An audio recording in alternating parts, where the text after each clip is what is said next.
NJ Decides Election Night 2020 is provided by RWJ Barnabas Health, NJM Insurance Group, Horizon Blue Cross Blue Shield of New Jersey, PSE&G, New Jersey Education Association, and Orsted. Additional support provided by New Jersey Realtors. Live from Montclair State University, it's Election Night 2020.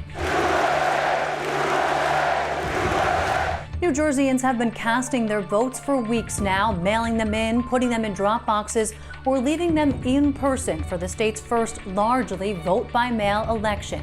We will beat COVID.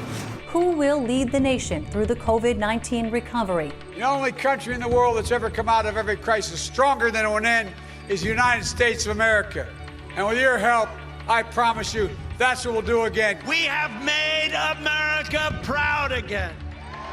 And we will make America safe again. And we will make America great again. Both presidential candidates crisscrossing the country in those few remaining too close to call states. Will Democratic Senator Cory Booker hold on to his seat as his opponent, Republican Rick Mehta, makes a last-minute push? Cory Booker is the definition of do-nothing Democrat. And now I've got a real record, having finished my first full term, of delivering tremendous amount of resources. Cory Booker has not been here for the people of New Jersey. The eyes of the world are on South Jersey and all of us. Congressman Jeff Van Drew faces his biggest challenge from political neophyte Democrat Amy Kennedy. I know our district. I've walked it, I've talked it. The people in South Jersey are good, hardworking, middle-class people that want somebody that's going to break their back for them, and that's me. I want to be able to make sure that we are including our entire community and helping achieve success for South Jersey. For too long, it's been ignored. All 12 New Jersey House seats up for grabs, and a constitutional amendment to legalize marijuana among several ballot questions. Will there be any winners declared at all tonight, or will the vote count linger for days? We'll have all the reporting and analysis live from the News Lab at Montclair State University's School of Communication and Media. NJ Decides 2020 begins now.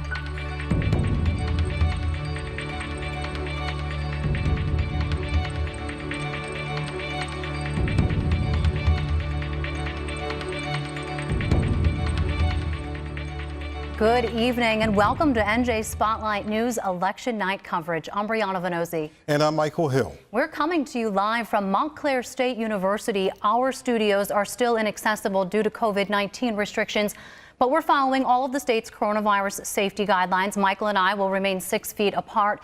The global pandemic is what sets this election cycle apart from any other in our history.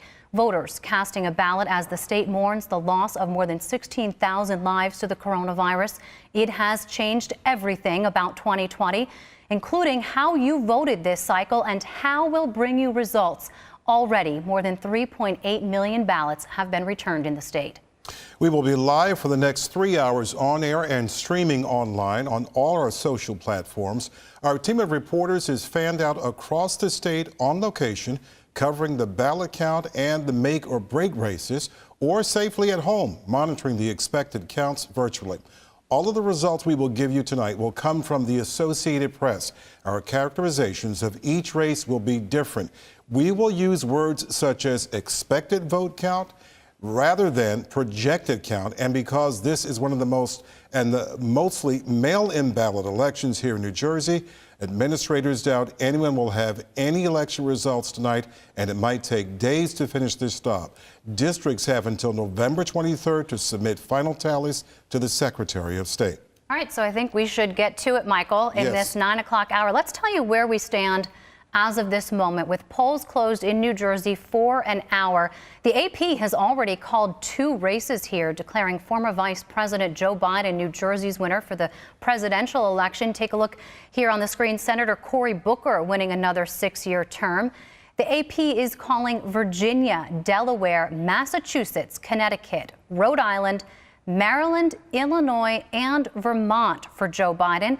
President Trump winning Oklahoma, Alabama, Kentucky, South Carolina, Mississippi, West Virginia, Tennessee, and Arkansas. Biden has 85 electoral votes as of this moment, and we're telling you now the update, President Trump with 92. As a matter of fact, the AP has just updated that number with Joe Biden 119 electoral votes, Michael, and President Trump with 92. Back here at home, mail-in ballots have been arriving for weeks now at county election offices. We've seen a lot of voters walk up to drop boxes, some of them confused at first about how to put those ballots in that box. The last pickup for those was at 8 o'clock tonight, about an hour ago. After that, the boxes were locked, sealed, not taking any more ballots. If you mailed your ballot, today's the last day to have it postmarked, and November 10th is the last day they'll be accepted. If ballots have any correctable flaws, voters should look out for their mail to get any kind of letter to cure or remedy the flaws so that their vote will count. It's a ton of work to process a ton of mail-in provisional ballots, way more than 4 years ago. Joanna Gagas is live at the Union County Board of Elections, where the counting has been going on since last Friday. Joanna? That's right, Michael, Brianna. We are here at the Union County Board of Elections, and yes, they are well underway. This is a process that we're excited to take you inside of, a really up-close look at what's been an absolutely unconventional voting season here in New Jersey and in the nation. I'm going to be talking to the administrator later, who's going to show us what it looks like when the truckloads of ballots that were collected today get dropped off here. But as you said, they have been well ahead of this. They've been counting these ballots for days. Many have already been scanned. They still need to be counted. That is a process that is going to take, as you said, days, possibly weeks. And as the nation prepares for that wait, well, here in New Jersey, we want things done yesterday. And in many ways, we got that with a total of 3.7 million ballots already having been returned here in the state. It's pretty remarkable. And that breaks down to, I'm just going to go through some numbers here, about 1.5 million, or about 45% of those returns are Democrats as of now. About 950,000, or about 26%, are Republicans. 1.1 million, about 30%, are undecided voters. So it's going to be interesting to see where all of that plays out. But just in terms of the process and how things went today, we were out on the street and we watched voters showing up to drop off their mail-in ballots. They showed up to fill out provisional ballots, which was a ballot that you could request if you couldn't do the or didn't want to do the mail-in ballot. Now, what's interesting about that is we're told by all of the county clerks those provisional ballots will take about 7 days to count. So there's at least going to be a delay here in New Jersey for that final tally of about a week. We know that. But I can't say that things went off entirely without a hitch here in the state. While it was relatively smooth, we did see some polling locations that opened late, unexplainably. We heard that in one case there was a car accident, and in another case there was a miscommunication about who was showing up. But these are really critical mistakes at a time when people are desperate to have their voices heard and very confused about the process. But I will say we did talk to the Secretary of State at the Prudential Center earlier today. We had the chance to ask her when she thought New Jersey could expect that final vote, and here's what she had to say. I've been asked that question plenty of times, and I thank you again, going back to making sure that every properly cast ballot is counted. So we may or we may not know the results, but again, we're urging voters to just have patience and confidence in the system. So New Jerseyans, patience will be a virtue tonight, in the coming week, and possibly the coming weeks and month. But we're all on the edge of our seats to see how this plays out, and we're excited to take you back behind the scenes into that process later on tonight. Michael, Brianna, back to you. All right, Joanna, and we're excited to see it. There are 12 U.S. House seats up for grabs tonight, but the race between sitting Congressman Jeff Van Drew and political neophyte Democrat Amy Kennedy in South Jersey's 2nd District, that has to be the most closely watched race of the night. You'll remember Jeff Van Drew, almost a year ago now, made a very public party switch and declared his loyalty to President Trump. Amy Kennedy does have name recognition in the area of her powerful political dynasty, not to mention her father was also a local elected official there. And she's made quite an impression on the voter because as of Friday, a Stockton University poll shows the race in a dead heat. That's where we find our senior correspondent, Brenda Flanagan. Brenda, some last-minute changes, though, tonight, yes? At this point, the Democrats are at the Atlantic City Country Club. They are eating, they are drinking, they are chewing their fingernails. Right now, they're feeling very nervous, although a cheer did go up when Joe Biden was declared the winner in New Jersey. Now, Amy Kennedy right now is at home quarantining because she was exposed to someone who tested positive for the coronavirus. Her campaign manager, we also understand, is also in quarantine as she is seeking to unseat Jeff Van Drew, as you pointed out. He is the Democrat turned Republican that really made a lot of Democrats furious. And with me now is one of those angry Democrats. This is Mike Suleiman. He is the chairman of the Atlantic County Democratic Committee. First of all, tell me, what are you seeing in terms of numbers? Well, I think the numbers looking pretty good. I think particularly in minority areas and people of color, they really came out very strong. They've been a cornerstone of the Democratic Party, and the numbers looking pretty good from provisional ballots and ballots dropped off today. You know, I don't think we had that red wave that we saw. We have a lot of tight county races. Certainly Amy Kennedy's in a tight race, so we're not declared to declare victory or defeat tonight. We want the process to play out, make sure every vote's counted, and make sure every voice is heard. And that's why we're going to have a nice evening tonight to celebrate our hard work, but we're not going to declare anything tonight. Was this a referendum on the president? Was this a grudge match? What was this? Yeah, I think people are tired of Trump and what Trump represents. I think they're tired of what Jeff Van Drew represents, which is political opportunism, which is do anything he can, whether it's switch parties, pay someone $200,000 to get you a vote by mail ballots, whatever he can do to stay in office. And this is a referendum on that. You know, Amy Kennedy's up 5,000 votes in Atlantic County. We have a long way to go. It's not a matter of if Amy's winning Atlantic County, it's just by how much. So I think Atlantic and Cumberland are key. I don't think either candidate's going to declare who won or lost tonight, and we're in for a dogfight, and we may have to fight for every provisional ballot in court to make sure every vote's counted so that Democrats have a fair shake at winning. Do you see any of these, any court challenges at this point? Where would that come from? Well, we want to make sure every provisional ballot's cast is counted. Certainly the Republicans always like to make a stink about vote by mail, so we want to make sure every vote is counted, and we're going to be in a tight race. You know, Amy and Jeff are going to be in a really tight race. Jeff has paid a whole lot of money to a whole lot of people to harvest ballots in Atlantic County, and it's something we got to deal with, and we're going to make sure Amy Kennedy's in the best position possible to win Atlantic County and win it big. How long do you think it would take before you get a result? Now, I would say, one, it doesn't matter. I don't care how long it takes. Number two, I would say a couple of weeks. You know, provisional ballots will be counted next week. I think you'll have about 15 to 20 provisional ballots in Atlantic County, which is a lot. So, again, it doesn't matter how long it takes, Brenda. We need to make sure every vote's counted. And if Amy wins, God bless her. If Jeff wins, we won't like it, but we'll respect the will of voters. But, you know, we need to make sure every vote is counted. I don't care if it takes till Christmas. Mike Suleiman, thank you so much. Appreciate it. Appreciate it. We're expecting to hear from Amy Kennedy later on in the evening in a Facebook address to her supporters. We will bring that to you and anything else that we find out here. This is Brenda Flanagan reporting live from the Atlantic City Country Club. Back to you, Brianna and Mike. A potential Christmas gift for somebody saying there. Thank you, Brenda. Probably one of the most contentious congressional races in the central part of the state this election cycle has been between Republican Tom Kean Jr., he's the minority leader in the state Senate, and sitting Congressman Tom Malinowski out of District 7.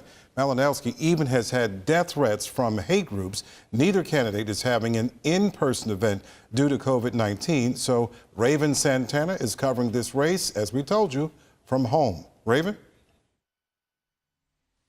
Yeah, you know, it's the battle of the two Toms in the 7th Congressional District. We have Congressman Tom Malinowski facing off against Tom Kean Jr., whose father was once a governor of New Jersey. Now, we know CD7 has historically been a Republican district that was flipped blue 2 years ago, and now Kean is hoping to flip it back, and he's doing so by showing support for Trump.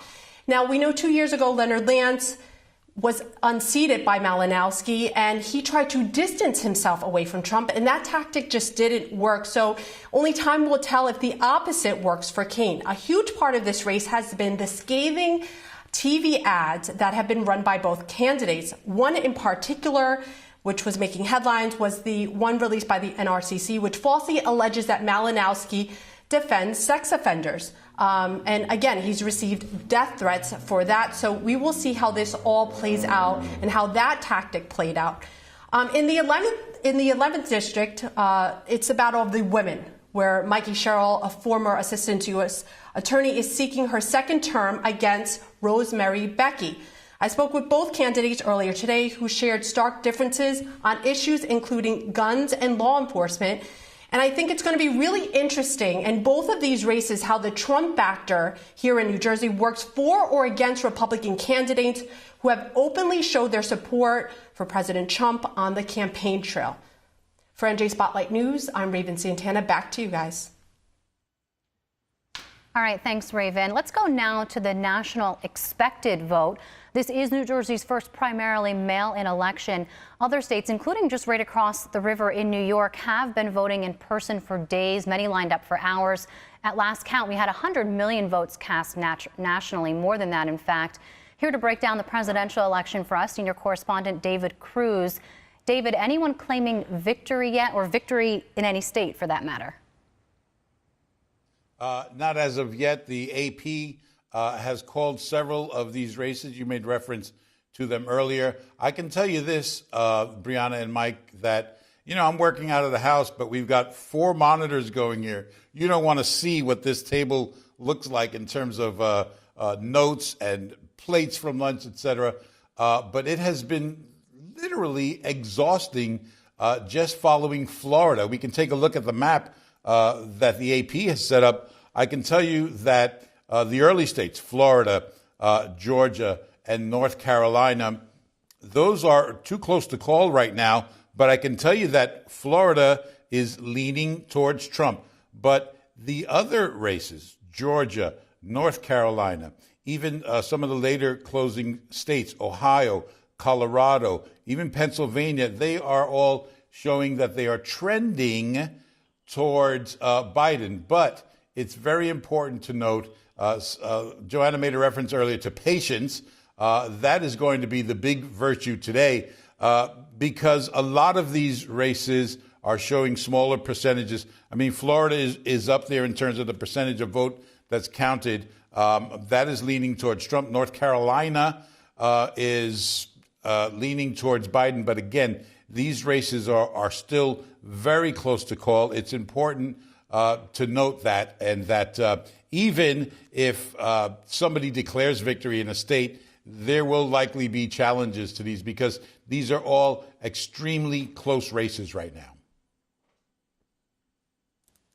All right. Thank you, David. Yeah, a lot to watch there. I think our desk looks kind of similar, at least my half of the desk, Michael. Mine is getting there. Looks similar. Well, thank you, David. For some context and analysis on all that we have been reporting tonight, we turn now to the Dean of New Jersey politics and our very own chief political correspondent, who allegedly retired but just cannot stay away from this election, Michael Aron, and the director of the Rowan Institute for Public Policy and Citizenship, Ben Dworkin. Thank you very much for joining us. My pleasure. Michael, what are you seeing tonight that you're finding interesting as this night is unfolding? This is intense, Michael and Brianna. This is very stressful. There's a lot on the line tonight. The future direction of the country is on the line tonight. Some people would say the pillars of our democracy are on the line tonight. And I'm struck by how divided the nation is. People who hate Trump really hate Trump. And people who support Trump really love Trump. It's about Trump tonight. It's a referendum on him. And I sure hope we don't have to wait weeks to find out who won. Ben, you know, I'm curious. We often hear that high voter turnout is good for democracy, but is it good for our ability to predict races and to watch trends, or does it upend trends? Well, it really depends. The significant thing with high voter turnout is that you often have to include a whole bunch of new voters. You know, when pollsters model who's going to show up, they're taking an educated guess. They're trying to estimate who are those likely voters. But when you have millions of people across the country who have registered, people who never voted before are now voting in this election because of the kind of intensity that Michael Aaron was just describing, that can upend all of the various predictions. And so we really have to wait and see until every vote is counted. And Ben, what are you seeing tonight in terms of these states that so far Biden has a slight lead? There are some of the pollsters who are talking about, well, if Biden wins North Carolina or wins Florida or something like that, just one of some of these states among Ohio, North Carolina, and Florida, that is over for Trump. It'd be very difficult for him to get to 270 electoral votes. What's your thinking on all that?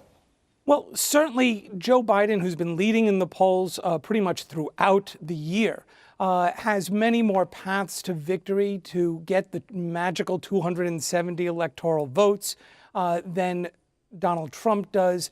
But again, it is still too early to call. I think we're really going to be looking at some key demographics within each state. White working class, people who don't have more than a high school degree. Joe Biden's going to lose these voters. They're Trump supporters, but he can't lose them by as big a percentage as Hillary Clinton lost them 4 years ago. So if he can reduce that margin that Trump wins with just that group, it'll be significant. And just a couple others, we're looking at seniors, which for the last 2 decades have been voting Republican. Again, if Biden can flip those, if he can make that margin smaller, it makes all the difference. And finally, suburban college-educated men who may well be following suburban college-educated women who left the Republican Party in 2018 and really had a big shift to the Democrats. Those men in those same districts may well be following suit this year. All right, well, we know we'll get back to you both a bit later in the show. But of course, there's not just candidates on the ballot this year. Voters are being asked to decide 3 statewide public questions. They were located on the back of your ballot. We'll be following tonight to see if that may have been an issue. One was a constitutional amendment to legalize marijuana. This had a lot of buzz. Another offering peacetime veterans the same property tax breaks as combat vets and delaying the schedule for redrawing legislative districts. Those determine who represents you in Trenton. Our John Reitmeyer has been closely tracking all 3. John, what are we seeing at this hour? Yeah, we have some initial returns already. We have about 30% of precincts reporting. And the marijuana question, which is the big one, is basically sticking to what the polls were telling us headed into this election. There's about a 2-to-1 margin.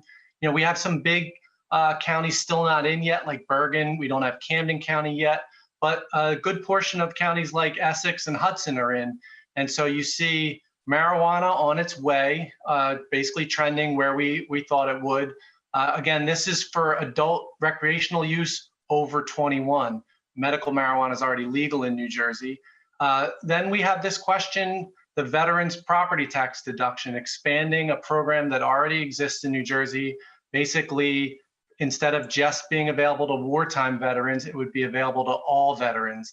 And that one is, again, initial returns doing very well with about 75% support. We don't really have polling on this question, but New Jersey voters in the past have shown a real tendency to approve similar type questions when it comes to rewarding our veterans for their service with property tax relief. And then this last question would basically put off the regular redistricting process for 2 years. And that's over concerns that we may not have good census data in by the time voters will be going to the poll already next year for the primaries for the legislative districts. There's 40 in New Jersey. They're usually redrawn every 10 years. And so normally that would take place as soon as those census results come in, but we're in the middle of a pandemic and the Census Bureau has indicated it may take a little longer. That results early so far is a little bit tighter, about 60% in favor and 40% against, and we'll have to keep an eye on that one and see if that margin narrows as we get more results in. John, I want to ask you about that question because it was sort of splitting folks and organizations who usually see eye to eye with lawmakers And I'm curious about the language of it, the way that the ballot question was written and the education for voters that was out there. Have you heard anything about that and whether or not voters, really had enough out there to guide them through that question? Yeah, there was a lot of confusion that we've been hearing, and these interpretive statements that come on the ballots are always difficult to read and not always straightforward. If you remember one from a few years ago with gas tax revenue, there were even questions about that one. This redistricting question certainly is a complicated issue to begin with, and then the way it was worded, I think, definitely confused some voters. And we'll have to see what kind of a factor that is as these results continue to come in. John, I got another question for you. I'm curious to see tonight if the number of people who actually voted in New Jersey will rival the number of people who voted on the legalization issue. And the reason I raise that is because when I got my ballot, I did all of the stuff I was supposed to do for the actual candidates on the ballot. And then I just said, okay, where's the one for legalization? Where's the one for property tax? And when I flipped the ballot over, I said, oh, that's just a bunch of instructions. And then when I realized, oh, wait a minute, that's legalization, that's the other issues. So I'm just curious about what your expectation is in terms of what the vote is going to be, not split one way, but the total number of votes for legalization and these other issues compared to what the turnout will be overall in New Jersey. Yeah, I think you hit on something that's really important, and we already have heard, we usually expect there to be a drop-off. A lot of people will vote for president, or if, say, governor's at the top of the ticket, and then maybe drop off by the time they get to the ballot questions, even when they're in the voting machine. So this year, totally different dynamic because you're either flipping over a ballot or you're trying to find it if you voted provisionally, if you were even instructed to look for it voting provisionally. And so that, I think it's a really big question. I expect to see a drop off. How big of a drop off is something we'll be watching, from how many people are voting for president.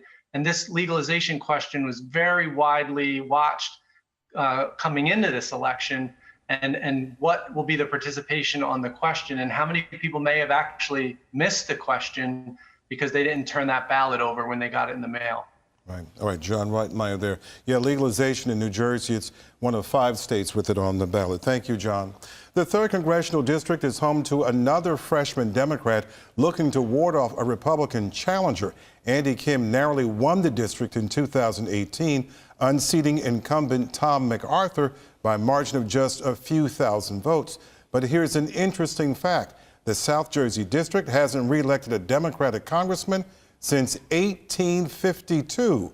Could Kim break the streak? John Mooney is watching the race here and joins us with the latest. John?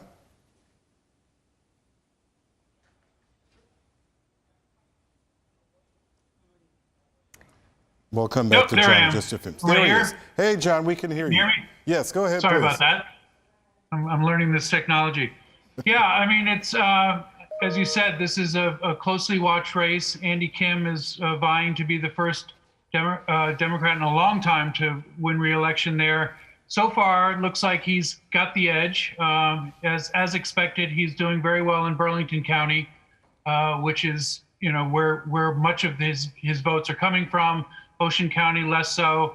But it is expected to be somewhat of a close race, though most pundits have given a clear odds to Andy Kim to being reelected. Yeah, well, John, the Cook Political Report just a couple of months ago had this rated as a toss-up. Now, though, it went from leans Democratic to likely Democratic. Why is that? Yeah, I mean, a lot of it has to do more with the challenger, David Richter, was expected to be putting a fair amount of money into this race, or at least being able to raise it, and did not prove to be so. In large part, Andy Kim has outraised him. I think it's a good 5-1 by and large, and has really dominated the airwaves and getting his message out to folks. And that was something that I think was not expected. There was a feeling that David Richter could step up in terms of financing, and it has not done so. And it's really shown up in some of these polling numbers as well. John, one of the themes tonight is that really don't expect winners tonight, that this thing may be drawn out because of primarily mail-in balloting system, this time in New Jersey. But there are some people who are saying that, look, last time Andy Kim did not know the day after or the day after or the day after. It took some, 8 or 9 days? I think it was 9 days, yeah. No, and it could take a while, that's for sure. Though if his margins continue following the way they are now, it could be sooner. His race against MacArthur was a lot tighter than what this is expected to be. So we may have a better sense of this by the end of the evening than we did last time. This is actually just one of those districts that I think pundits and political nerds like us love to watch because it's split, John. You've got Ocean County on one side, staunchly Republican, historically Republican. You've got Burlington. You've got these other areas that have, in recent years, really turned quite blue. What do you attribute this shift in demographics? And is there something that we can point to for the shift in demographics? Yeah, a couple factors. I mean, Burlington County has certainly grown in a lot of ways. It's attracted younger folks. You also have the Joint Base, McGuire and Dix, which has shrunk at the same time. I mean, Burlington County has become more blue in its own right, and that was happening long before Andy Kim.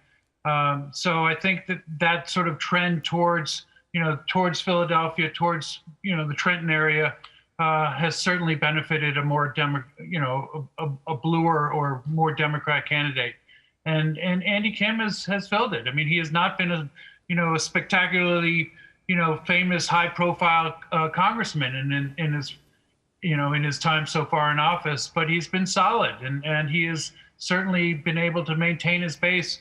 And I can speak, personally, I live in North Jersey and I'm getting Andy Kim emails, all the time. I mean, his campaign has certainly been very aggressive in getting the message out.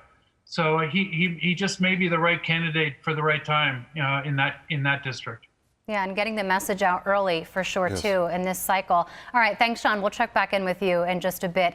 Joining us now to drill down further on some of the state's U.S. House elections, the director of the Rebovich Institute for New Jersey Politics, Micah Rasmussen. Micah, hey, it's great to see you. What are you watching tonight? I think a lot of us didn't quite know how many results we'd have at this hour. Where's your eye going?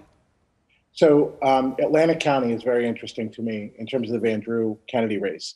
We know that there are Republican parts of this district. Cape May is very Republican, obviously. The Ocean part of the district is very Republican. Salem is very Republican. So that means that Amy Kennedy's got to run up the numbers in places like Cumberland, where there's been a very low vote tonight.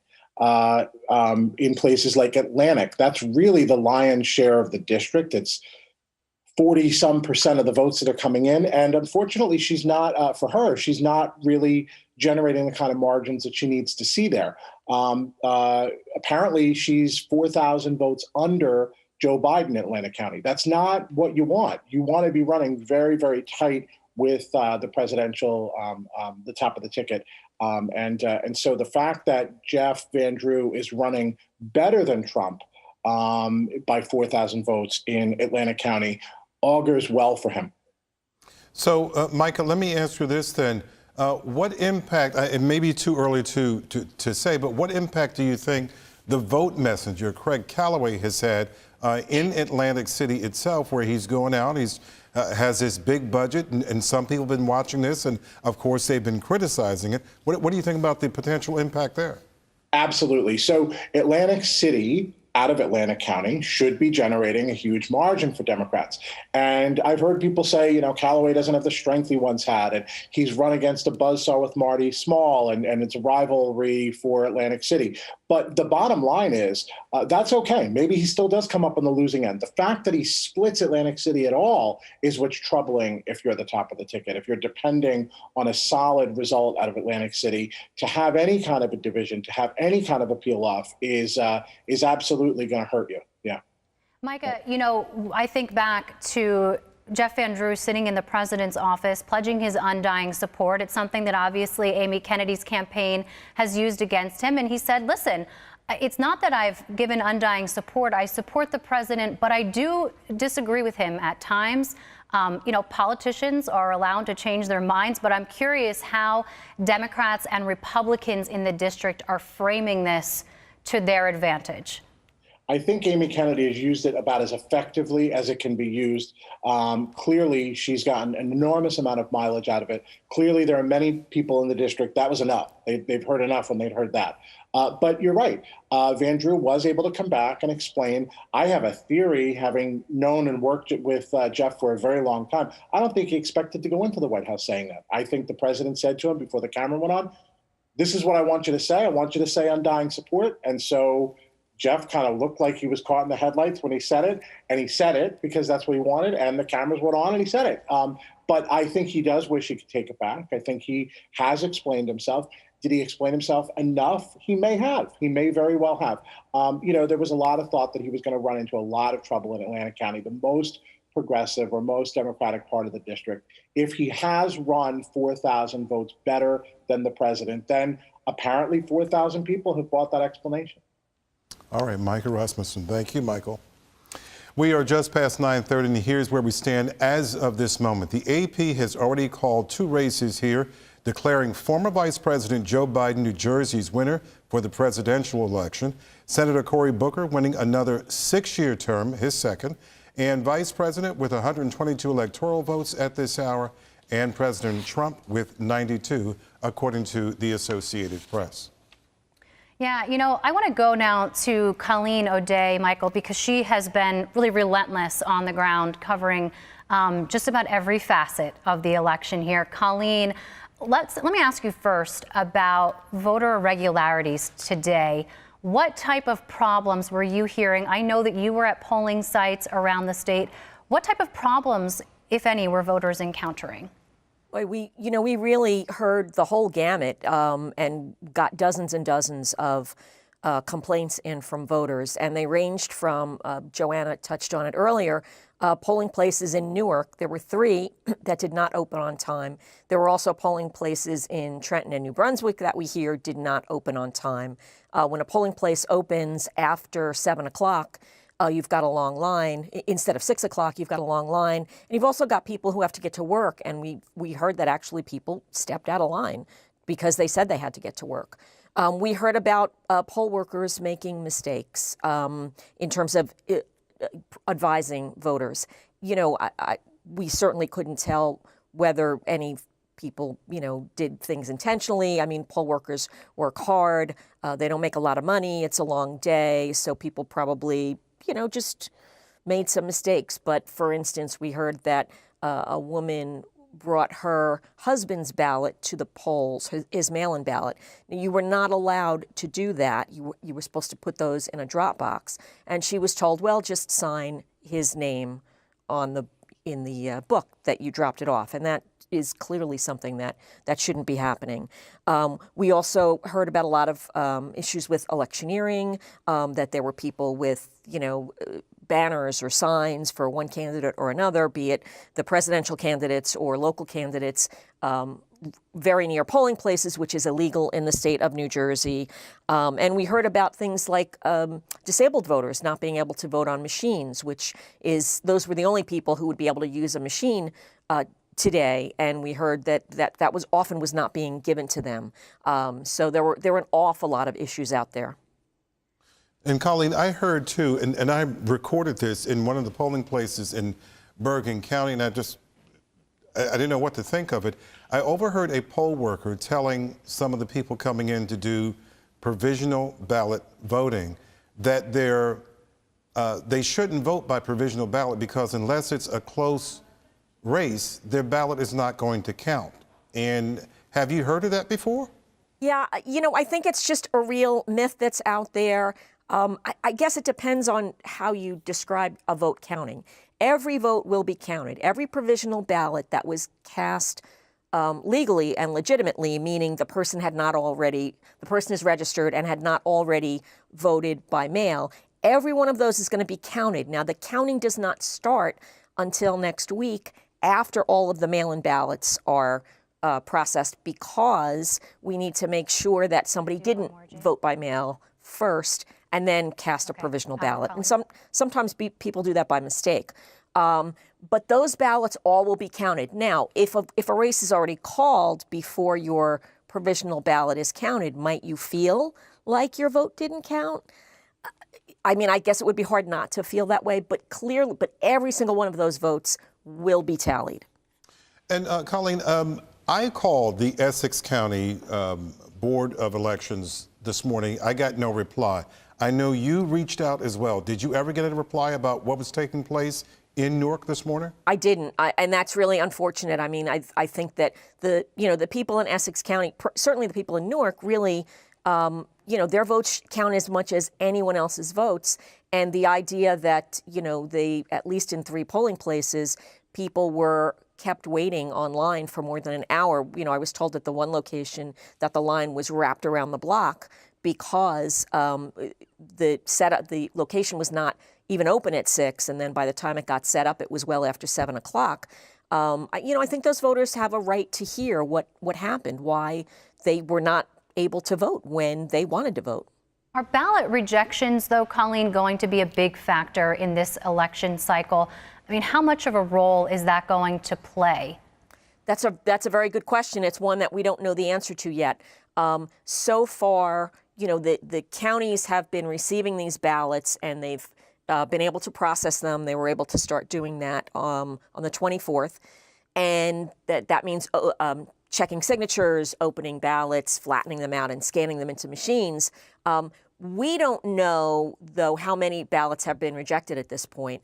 All of the ballots go into this state system, and people are able to track them using the statewide voter tracker. But the tracker is not going to be updated, we're told, with either an accepted or rejected message until November 20th. And so for people who are out there wondering about a ballot rejection, that certainly is a question. In the primary, we had something like 40,000 votes that were rejected because of signature issues, but the primary reason was because they arrived too late. Even though we are giving 7 days for a mail-in ballot to arrive, ballots sometimes came in 2 weeks later, and those were rejected. And if it's a really close race, rejections possibly could make the difference. Certainly can. All right. Thank you, Colleen. Let's now go back to our senior correspondent, Brenda Flanagan. She's covering Congressional District Race number 2, and she's at the Kennedy campaign, checking in once again with you, Brenda. Hey there, Michael. Yeah, there is a lot of concern at this point. They are watching the numbers come in from Atlantic County, where Amy Kennedy really had to crush it in order to overcome the numbers coming in from the redder part of the state for Jeff Van Drew. And what I want to do now is bring in Assemblyman Vince Mazzeo, long time, born and raised? Yeah, Atlantic City, Atlantic County. I've been here for all my life, 56 years. So tell me, what's dynamic is at play at this point? Kennedy really needed to rack up the vote in this part of the district. What's going on? Well, it seems, we were looking, I think, for Amy, that she wanted to be up maybe in Atlantic County about 8,000 votes. It seems like she was up around 5,000. And District 2 is a big area for the cover, and as you go deeper into the south, it becomes more designated Republican area, if you will. But, again, we're in a different era right now. We have the mail-in votes and we have the provisionals that, just here in Atlantic County, I think we have about 10 or 15,000. They won't be counted till next week. So it's far from over. We're going to give hope. On the other side, our freeholders are doing well, are holding strong. So it's a mixed bag right now, but it's not over till it's over. I'm a testament. When I ran in 2013, I lost by 275 on election night, but I ended up winning by 51 votes. So, I'm living proof of that. She's underperforming, apparently, the president, though. Can you explain what might be driving that? Why is she not staying at least level with the Biden vote? Well, I think there's a large, Republican base here. They come out and vote. Historically, they come out in droves, and I think that Atlantic County and Cape May County and out in the south, it's a tough area. But I think, again, I think we can't call it just yet. I think there's still hope for her to win. I think we have to look at the provisionals and see what happens at the end, because, again, we don't know exactly where it's going to be, but it's a tough district. It's a tough district, and she campaigned hard, but we're in a different situation. This mail-in, this Facebook, social media, and everything else. I think that it's really tough to campaign like this. You can't go door to door, face to face, and so I think maybe that could have had a factor, but who knows? The ballot messenger hired by the Van Drew campaign, could that have had an impact as well? Well, they get out the vote. I'll say that, and that's driven by we'll say what dollars talk sometimes, because my understanding, the Democrats used to have the upper hand in Atlantic City, but now it looks like it went the other way, Republicans, and that's unfortunate. But you have to work around that. We can't buy our votes or harvest our votes. We have to go door to door and campaign the old-fashioned way. I think retail politics is the way to win. It's difficult in this atmosphere, being in with our mask and being social distancing. It's very difficult. Could this end up in court? I don't know. We'll have to see how the votes go. I think that every vote counts.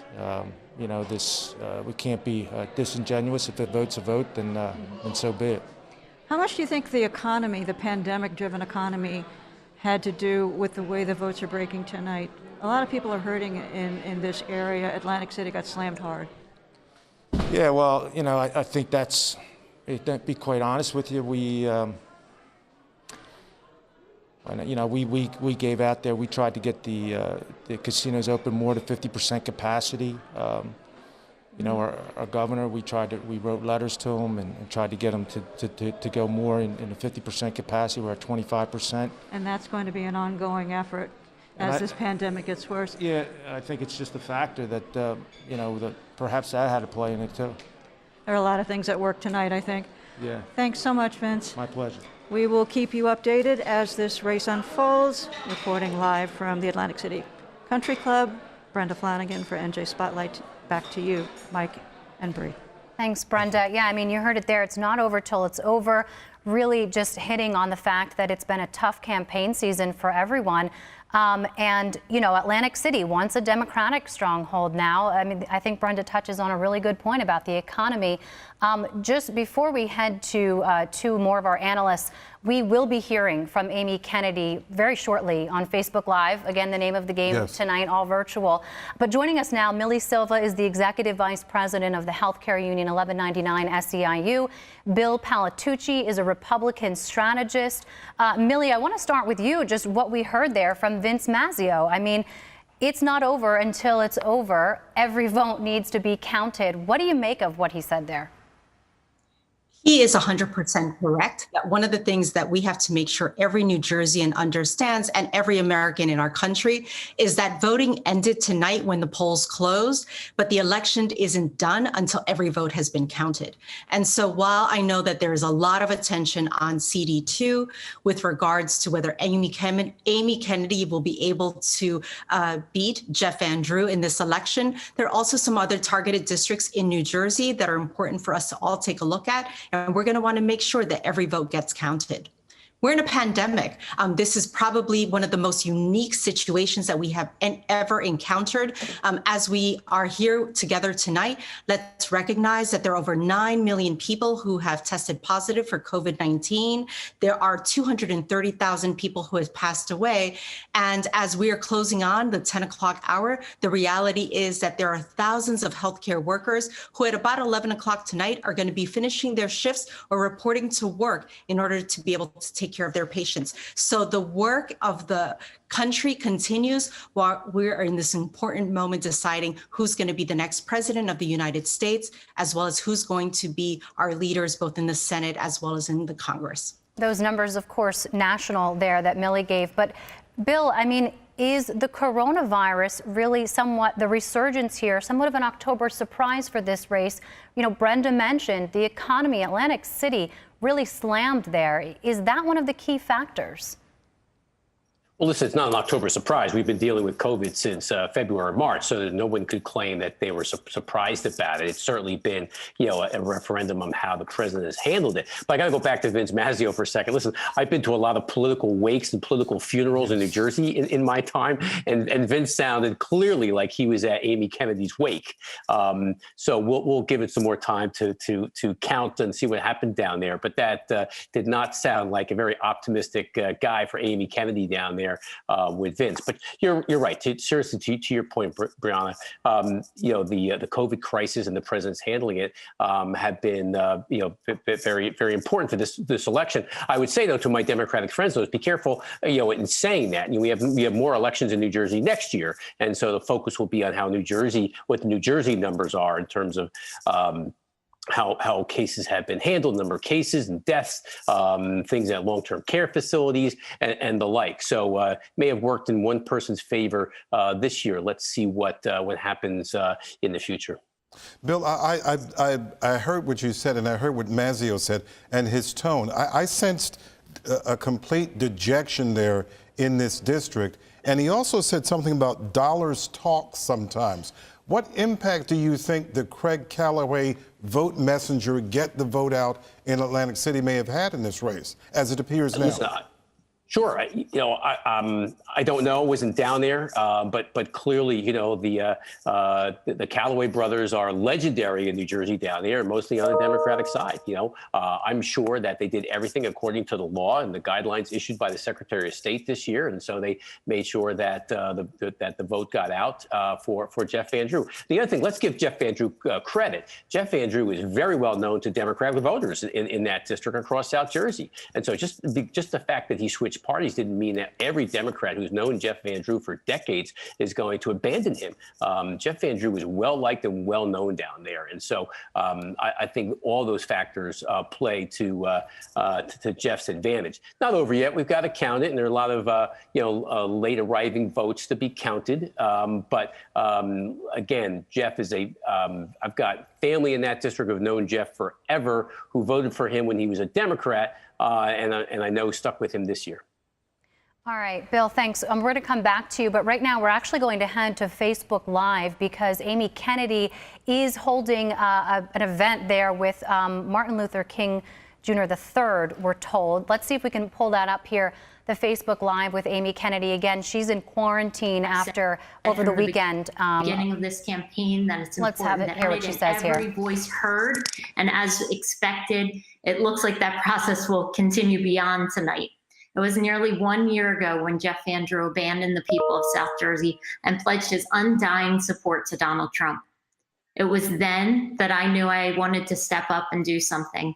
And tonight, after months and months of South Jersey waiting for economic relief and strong leadership that hasn't come, I know I made the right decision. I'm incredibly proud of the campaign that we've run. We listened, we learned, we united people, not divided them. We stood up and spoke out instead of sitting back in silence, and we stayed true to our values, and we ran a campaign focused on putting forth real plans and solutions that will make a better South Jersey for everyone. I've had the honor of working with some of the most dedicated people I know who shared in my vision for change and joined our fight.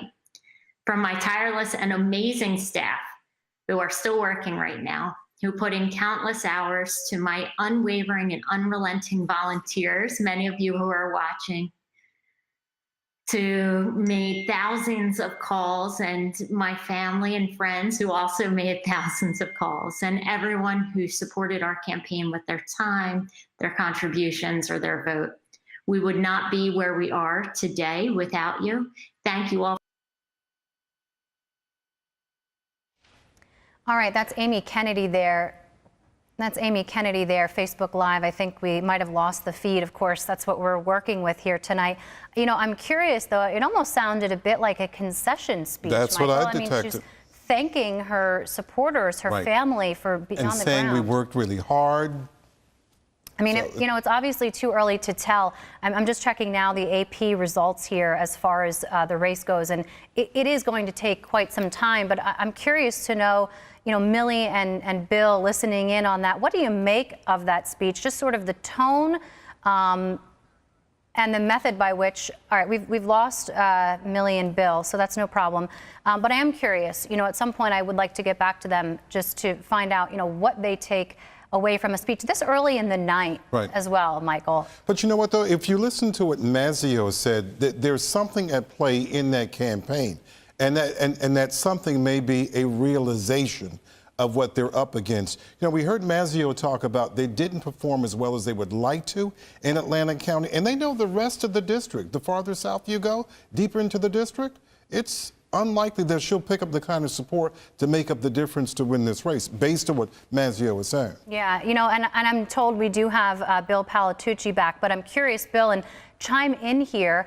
One of the items we heard was that, getting out the vote was just particularly difficult this year. Do you agree with that sentiment?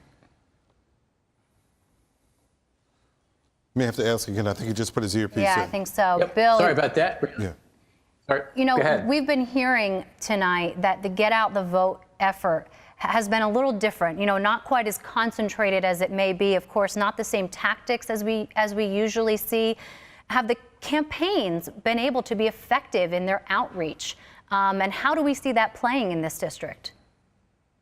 Oh, I do think turnout has been very effective. I think you'll see, record turnout across the state. I wouldn't be surprised if we crossed 70% statewide, even in the face of there really not being a contest at the top of the ticket. Everybody knew that Joe Biden was going to win New Jersey. But campaigns have had to get smarter about how they're doing it and talk. And you could track it with the county, see who was turning in their ballots. You could call, as you've always done, and people still knocked on doors. So you had to be in tune with the early voting and track those lists. There were, some voters. There were a list of voters who were put on an active list for the primary, and so you had to get those lists and then have a double check if your voters had moved or were still around. There were those who were getting rejected, and if you could find those people and encourage them to cure their votes.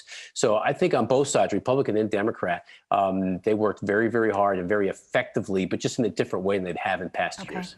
Michael, and Bill, what do you say about the voters in New Jersey? This was a much heavier lift for voters in New Jersey. You talked about a turnout, you said 70%, I think I heard you say?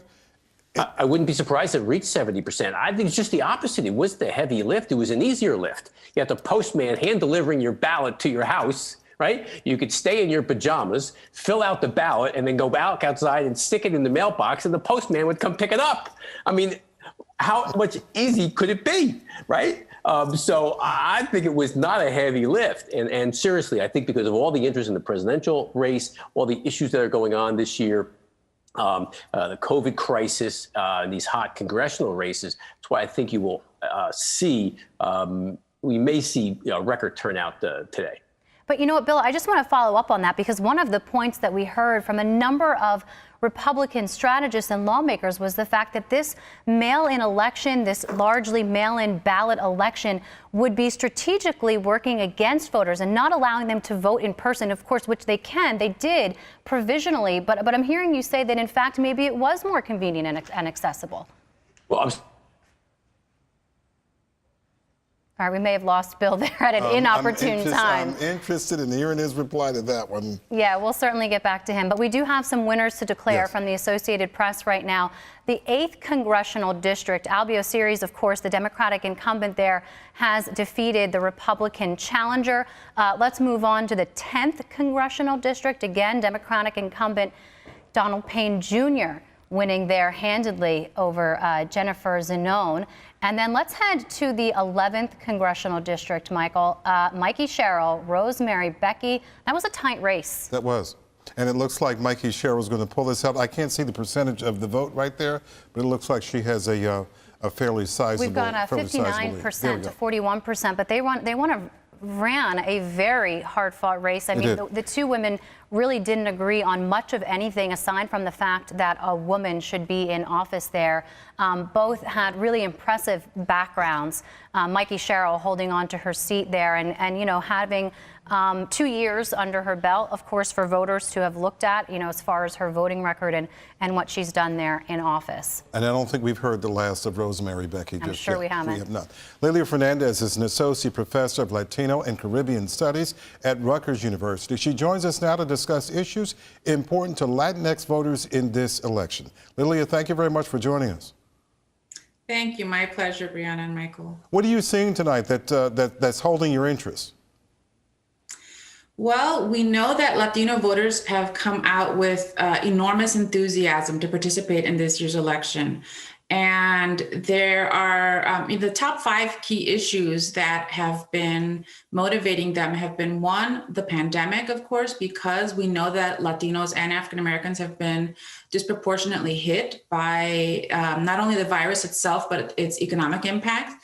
Secondly, people are very concerned about healthcare, of course, and having access to affordable healthcare.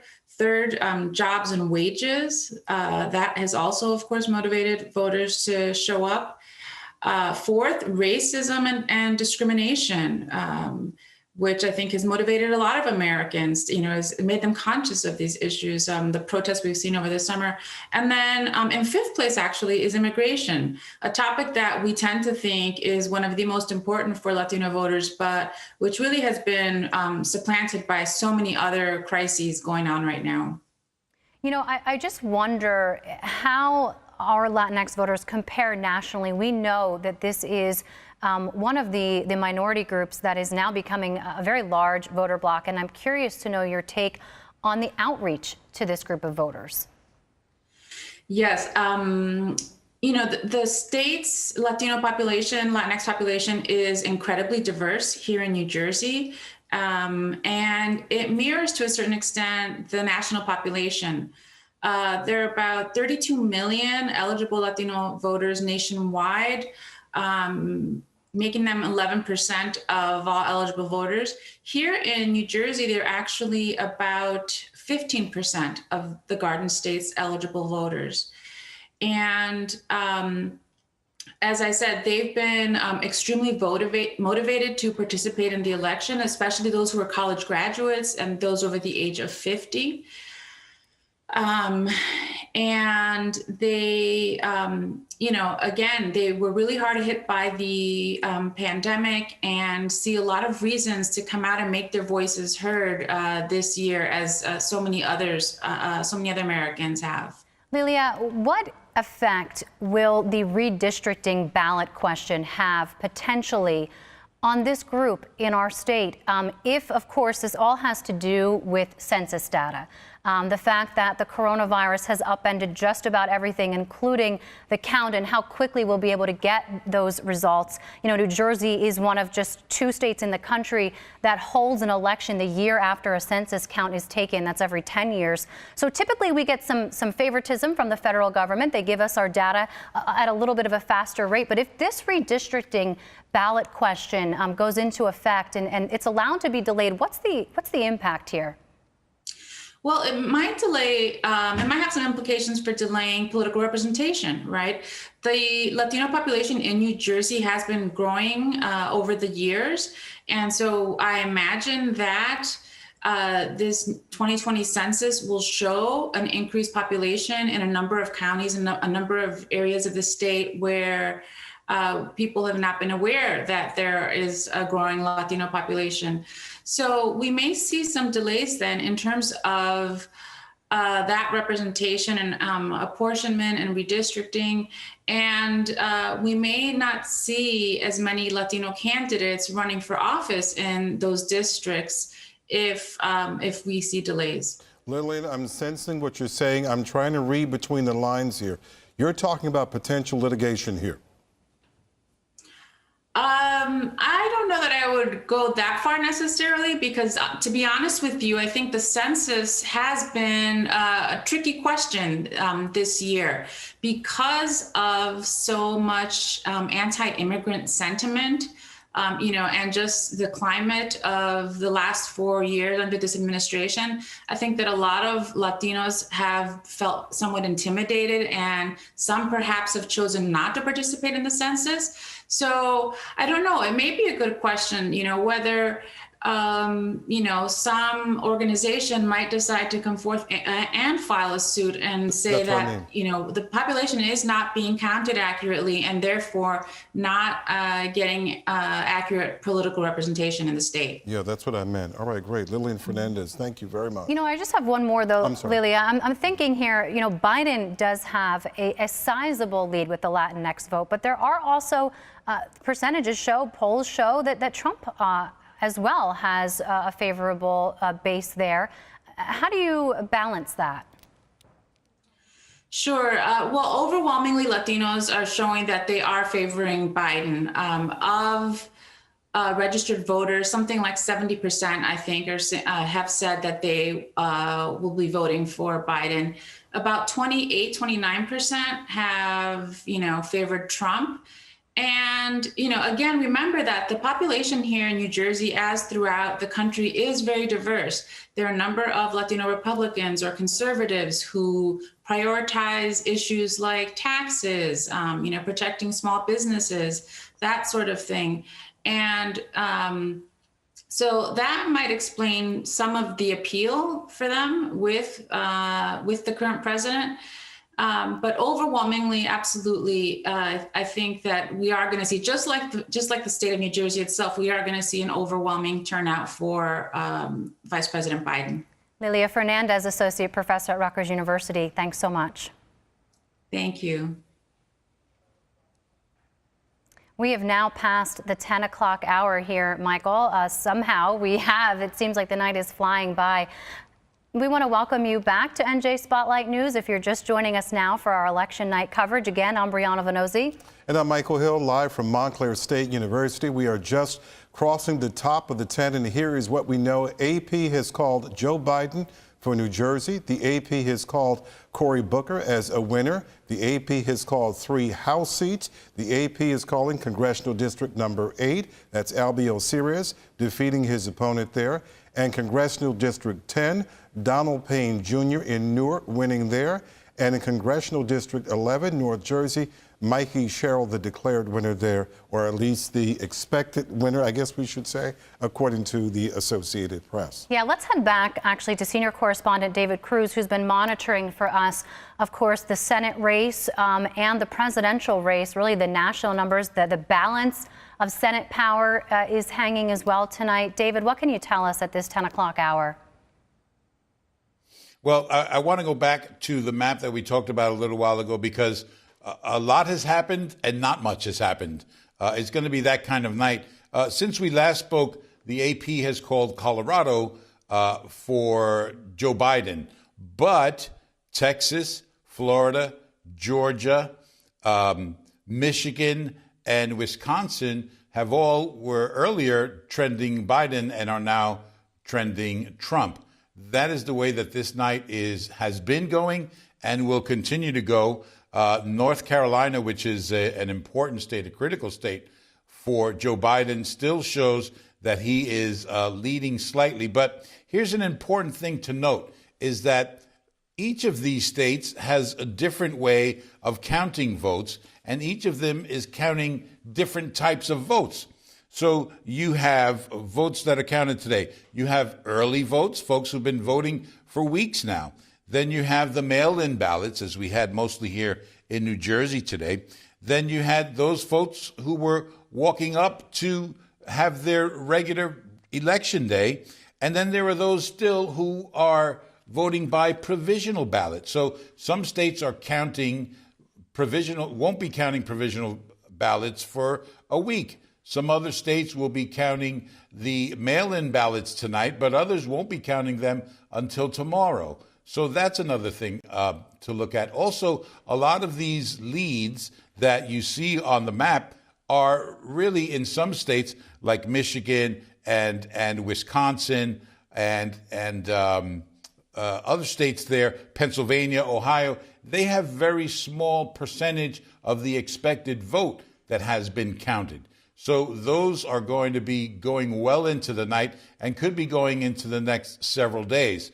So while earlier today the Biden camp might have been really happy about how the map looked for them, now they may not be quite as happy because the map is red, blue, or pink and light blue. So there's a lot of red out there now.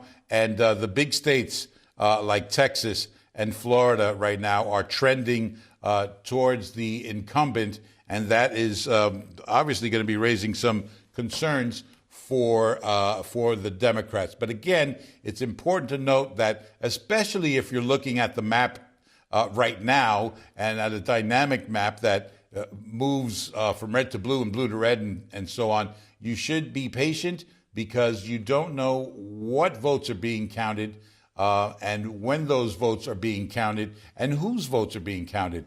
So while the map may look one way to you right now with Joe Biden at 131 electoral votes to 98 for the president, that could change very quickly by the next time that we all get together, Mike and Brianna. And Dave, is this a little bit of history at this point seeming to repeat itself from 4 years ago? Yeah, I mean, you know, it's interesting because, as I said earlier, we're watching 3 or 4 different feeds, and you watch some of the broadcasters talk about where things are going, and you see their little biases coming out, and then you think of 2016 when those folks were kind of saying the same things and that things were trending the same way then, and then by the end of the night, it was a totally different map and a totally different attitude from the folks who've been covering the campaigns. So, yeah, there's a little bit of a 2016 deja vu going on, but don't tell the Biden people that because it'll be rough on their psyches. Yes. Yeah, all right. Thank you, David. And, you know, he brings up a good point just about those key prize states when it comes to the amount of electoral votes. The fact that a lot of those states have not yet have as much of an early vote as we've seen in some of these other areas, Michael, and of course Pennsylvania, you know, being the big factor there. Let's go now. We do have some more results to share with you from the Associated Press. Now declaring in the 9th Congressional District, Bill Pascrell reclaiming his seat, as well as Donald Norcross in the 1st Congressional District in South Jersey, 65% of the expected vote there tonight. Claire Gustafson with 35% of the expected vote tonight. That's there in the 1st Congressional District. But let's head back to District 2. That's where all eyes are on Amy Kennedy, and Congressman Jeff Van Drew and our Brenda Flanagan has been down there all day. Brenda, what do you have for us at this hour? Well, we just heard Amy Kennedy give a speech to her supporters on Facebook where she said that the counting process will continue beyond tonight, and she mentioned that she thanked her staff. She said she was proud of her campaign and all of the countless hours that it had put in to this. And then she said the solutions to make Jersey better for everyone were something that she took a lot of pride in. She says, I'm hopeful that South Jersey will get the representation the representative that it deserves. Now, with me is Mike Suleiman, who heads the Atlantic County Democratic Committee. When you hear those words, some people will say it almost sounded like a concession speech. Do you agree with that? Not even close. I think it's still a tight race. We got a lot going on. Obviously, Atlantic County is a little tighter than Comfort, to be totally honest with you. Obviously, you know, you can see Jeff Van Drew paid Craig Calloway $200,000, and clearly, I guess he got part of his money's worth. But when you say, you mean the vote messenger, quote Sure. No, look, Jeff had a lot of money to float around for people to get vote by mail ballots. I guess Craig really did a number on Amy, but we're still in a position where we got a lot of votes to count. It's not over by any means. I still think Amy's in a good position, and we'll see what happens. He didn't do anything illegal, though, in terms of being able to collect these votes. I don't know what he did or didn't do. I mean, look what happened up in Paterson, New Jersey, and yeah, charges come down. I don't know. If we see anything nefarious, we're going to be on it like white on rice. But, at the end of the day, it's kind of hard to justify to the black and brown community of why are you supporting someone in Van Drew who supports a racist xenophobe in Donald Trump. So, obviously the numbers in Biden-Harris in Atlantic County should have kind of matched kind of where we were with Amy Jeff, but that's okay. We're still in a decent position. You got Cumberland County, Gloucester County, Cape May, Salem. So we got plenty of other counties. This is a big chessboard, Brenda. That's what I make it clear to everybody. It's a very big chessboard. Well, could the argument, though, be made that perhaps Amy did not make that argument to the black and brown voters as well as she thought. I think the Kennedy family has long support from the black and brown community. Certainly, she just did a rally with Martin Luther King III. I think turnout was up everywhere. No, I think she certainly has strong support from the minority community. Women of color really came out strong for Amy. Look, Jeff is a 20-year incumbent. He's no slouch. He was in the legislature for 20 years. The guy knows what he's doing. He's been around forever. He's a career politician. So he's not going to be easy. And that's why we're in a tight race with Jeff. No surprise. I mean, this is a district that is a conservative district. I mean, you have to admit that he's very well liked in this area. I would say it's purple, light red. I think he was more like before when he said the undying loyalty to Trump. I think that made a big difference, and you saw his numbers come down pretty good. So I think, look, he's no slouch, but it's still a purple district. And frankly, Amy had some cross-party support with Republicans. I think you look at the other counties, those numbers show that she had cross-party support with the Republicans like Jeff did with some Democrats. Obviously, again, when you're paying someone $200,000 just to get votes in 2 towns, Brenda, a little suspect. And I guess he got his money's worth. So where is this going? We're going to count every ballot. If we need to go to court to get more ballots counted, we will. If we have to fight to make sure ballots aren't invalidated, we will. At least the Atlantic County Democratic Committee, we're all in with Amy Kennedy to make sure she gets as many votes as possible and make sure everything's done legally in the right way.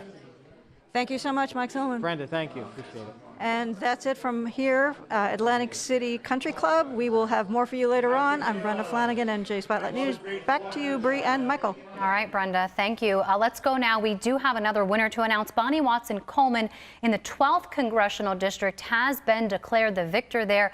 70% of the expected vote. Mark Rizzoli with 28% of the expected vote, of course, the incumbent there. Let's go to John Mooney, though, who is also in South Jersey covering the 3rd Congressional District with Andy Kim, and David Richter. It's turning into a tight race there. What are the results as far as you know right now, John? Yeah, the latest I've seen with about half of the voters, precincts counted, is Andy Kim holding about a 10-point lead. 55% versus 44% for David Richter as challenger.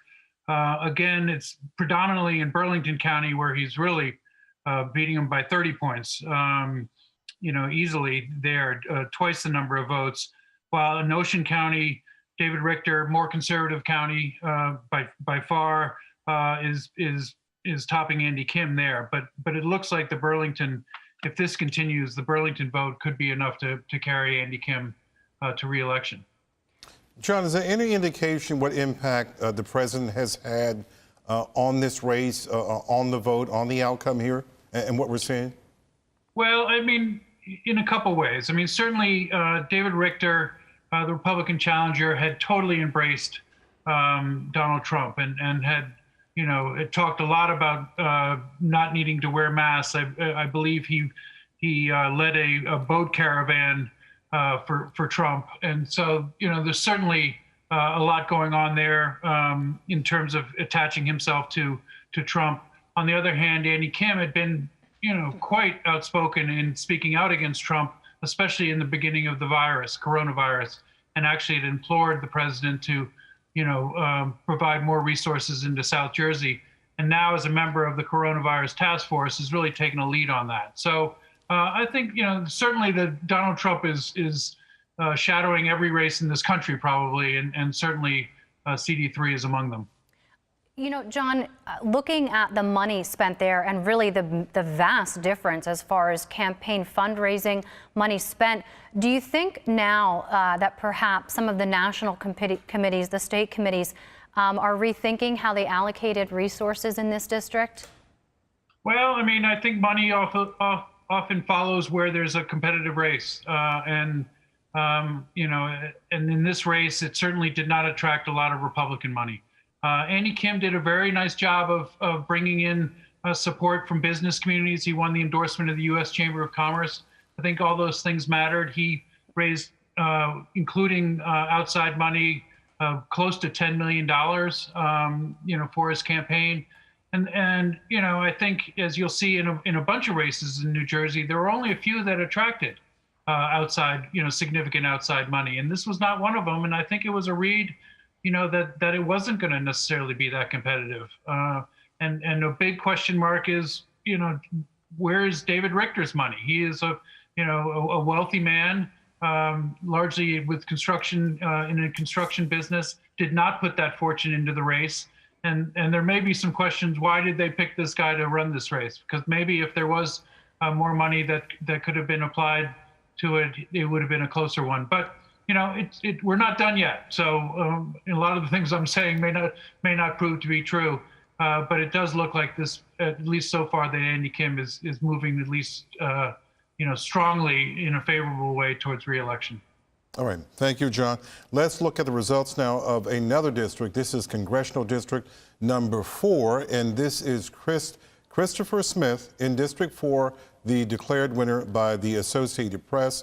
There you see the results, 57% to 42%, with about 63% of the precincts there reporting. Christopher Smith, it looks like he's going back to Congress there. He was first elected to Congress all the way back in 1980 when Ronald Reagan was elected president. In District 11, the race has already been called for incumbent Mikey Sherrill, but in the 7th District, it's a tight race, as it has been from the get-go. For more on the latest with these two races, let's check back in with our Raven Santana. Raven? Michael, that's correct. The last time we spoke, the Associated Press called Mikey Sherrill the winner of the 11th Congressional District. And if you take a look at how she did, let's take a look at those numbers. She has about 59% of the vote, while her opponent, Rosemary Becky, had about 40%. Now, I just spoke with someone from her campaign who says Sherrill should be releasing some type of speech on Facebook Live sometime soon. We don't have a time exactly, but we'll keep you updated on that and try to take you to that as soon as that becomes available. As we move on to the 7th District, the battle of the two Toms, Congressman Tom Malinowski and Tom Kean Jr., whose father was once the governor of New Jersey. Let's take a look at how they are doing. Now, according to the AP, we see that Tom Malinowski is up by 56%. Thomas Kean Jr. is at 43%.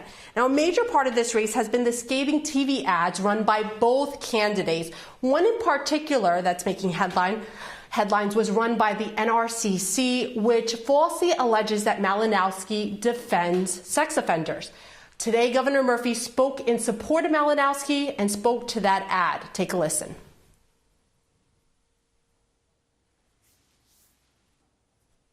We'll see if we can't get that sound there from you, Raven. In the meantime, though, I'm curious how the misinformation has been shaping this race and how much of a factor it's played, Ray. It's interesting. We know that the Republican Party has poured in a lot of money, and Governor Murphy in that soundbite mentioned how they really attacked Malinowski and how he has been the target of this main race. And really, as we can tell, I'm not sure if it's really made a huge impact, as he is clearly in the lead. I mean, that race hasn't been called just yet, but we'll take a listen to that saw right now. Say that the reason I'm with you today, this is one of the tightest races we're going to have in the state. The other side have thrown everything at this. Most importantly, a ton of money and a whole bunch of lies, really disgraceful lies against Tom. The facts are clear. My opponent, when he worked for Human Rights Watch, broadly opposed the sex, broadening and expanding the sex offender registry. 100 U.S. senators disagreed with his position. Those are the facts. Okay, again, no word on the 7th District being called just yet, but as you can see, according to the AP, Malinowski is clearly in the lead. And as you heard from Governor Murphy, I mean, again, a lot of money poured into those attack ads against Malinowski. And I'm not sure if it's paying off, but only time will tell. That's latest here for NJ Spotlight News. I'm Raven Santana. Bree, Michael, back to you. All right, great. Thank you, Raven. That's about a third of the vote there, with Malinowski holding. Let me take a look at my thing here. Almost a 20,000 vote lead. We're going to go back now to Joanna Gaga. She's in Union County, as they have been watching the ballots there and paying attention to what's taking place inside the headquarters there, where they have been counting votes since last Friday. Joanna? That's right, Michael. We are in Union County at the Board of Elections. We have seen the ballot boxes come pouring in throughout the night. As of right now, they are all collected. It is quite a process inside. There are a lot of people hard at work, but the woman who's been hardest at work is probably standing right next to me, Nicole Dorado. She's the administrator in charge of the collections. Nicole, just talk us through the process of how many ballots were counted as of today before the election closed. So as of today, Union County counted over 124,000 vote-by-mail ballots. Really, it seems New Jerseyans, and in particular Union County, got a jump on getting these ballots in. So what does that mean for the workload now? How many more ballots do you expect to come in from today? So if we look at the last two presidential elections, we hovered around 60% turnout. We're expecting probably at least another 80,000 to be counted, if not more, because we're seeing that turnout is trending higher with the vote-by-mail ballots. So there's this issue of the provisional ballot, right? Help people understand what the timing will be for that provisional ballot, when they can start being counted and why. So vote-by-mail ballots postmarked on or before Election Day and received by November 10th will be counted. So we have to make sure that all of those votes are counted before we start counting provisional ballots. Is that because there could be duplication? That's exactly why. So talk us through what this has meant for you, for your team, in terms of workload, in terms of hours spent, hiring. So we've hired over 50 seasonal employees. We had the National Guard come in last week, and just in terms of hours, we've easily 2 months, no days off, 6 a.m., 9 p.m. But, we've worked really hard to run a fair and transparent election and to make sure every vote counts. And we'll do that until it's done. Yeah, and there's been some concern, right? We've heard legitimacy around this election. Some people saying that there was voter suppression intended by not having enough ballot boxes like what we see behind you. Others saying they simply couldn't get behind this process and this isn't how voting is supposed to happen. What do you say to those naysayers? So my comment is that everything in our lives changed this year, whether it's homeschooling, working from home, or elections. Elections is no different. And if this is what we had to do to try our best to keep our poll workers, our voters safe, that's fine. Everybody who wanted to vote was afforded an opportunity to vote. They were able to exercise their right to vote, and that's what's important. How do you ensure, as the head of all of this, the process that's going on inside, how do you ensure accuracy? How do you ensure ballots aren't missed, that there aren't people voting who should not be voting? Because I know that's another big concern for voters here. One ballot at a time. That's it. We've asked everybody to please be patient. No one should expect any meaningful results until the very end, until results are certified. Just one ballot at a time. We need to do what we need to do to get it right. What do you expect that timing to be when you ask voters to be patient in a time when there doesn't feel like a whole lot of patience out there? I know, but if it means their vote being counted or not counted, I think they understand that patience is a virtue. But in terms of timing, we have to certify this election by November 20th. So, by the 19th, we need to have our counting complete. Do you expect to meet that deadline? Do you expect to beat that deadline?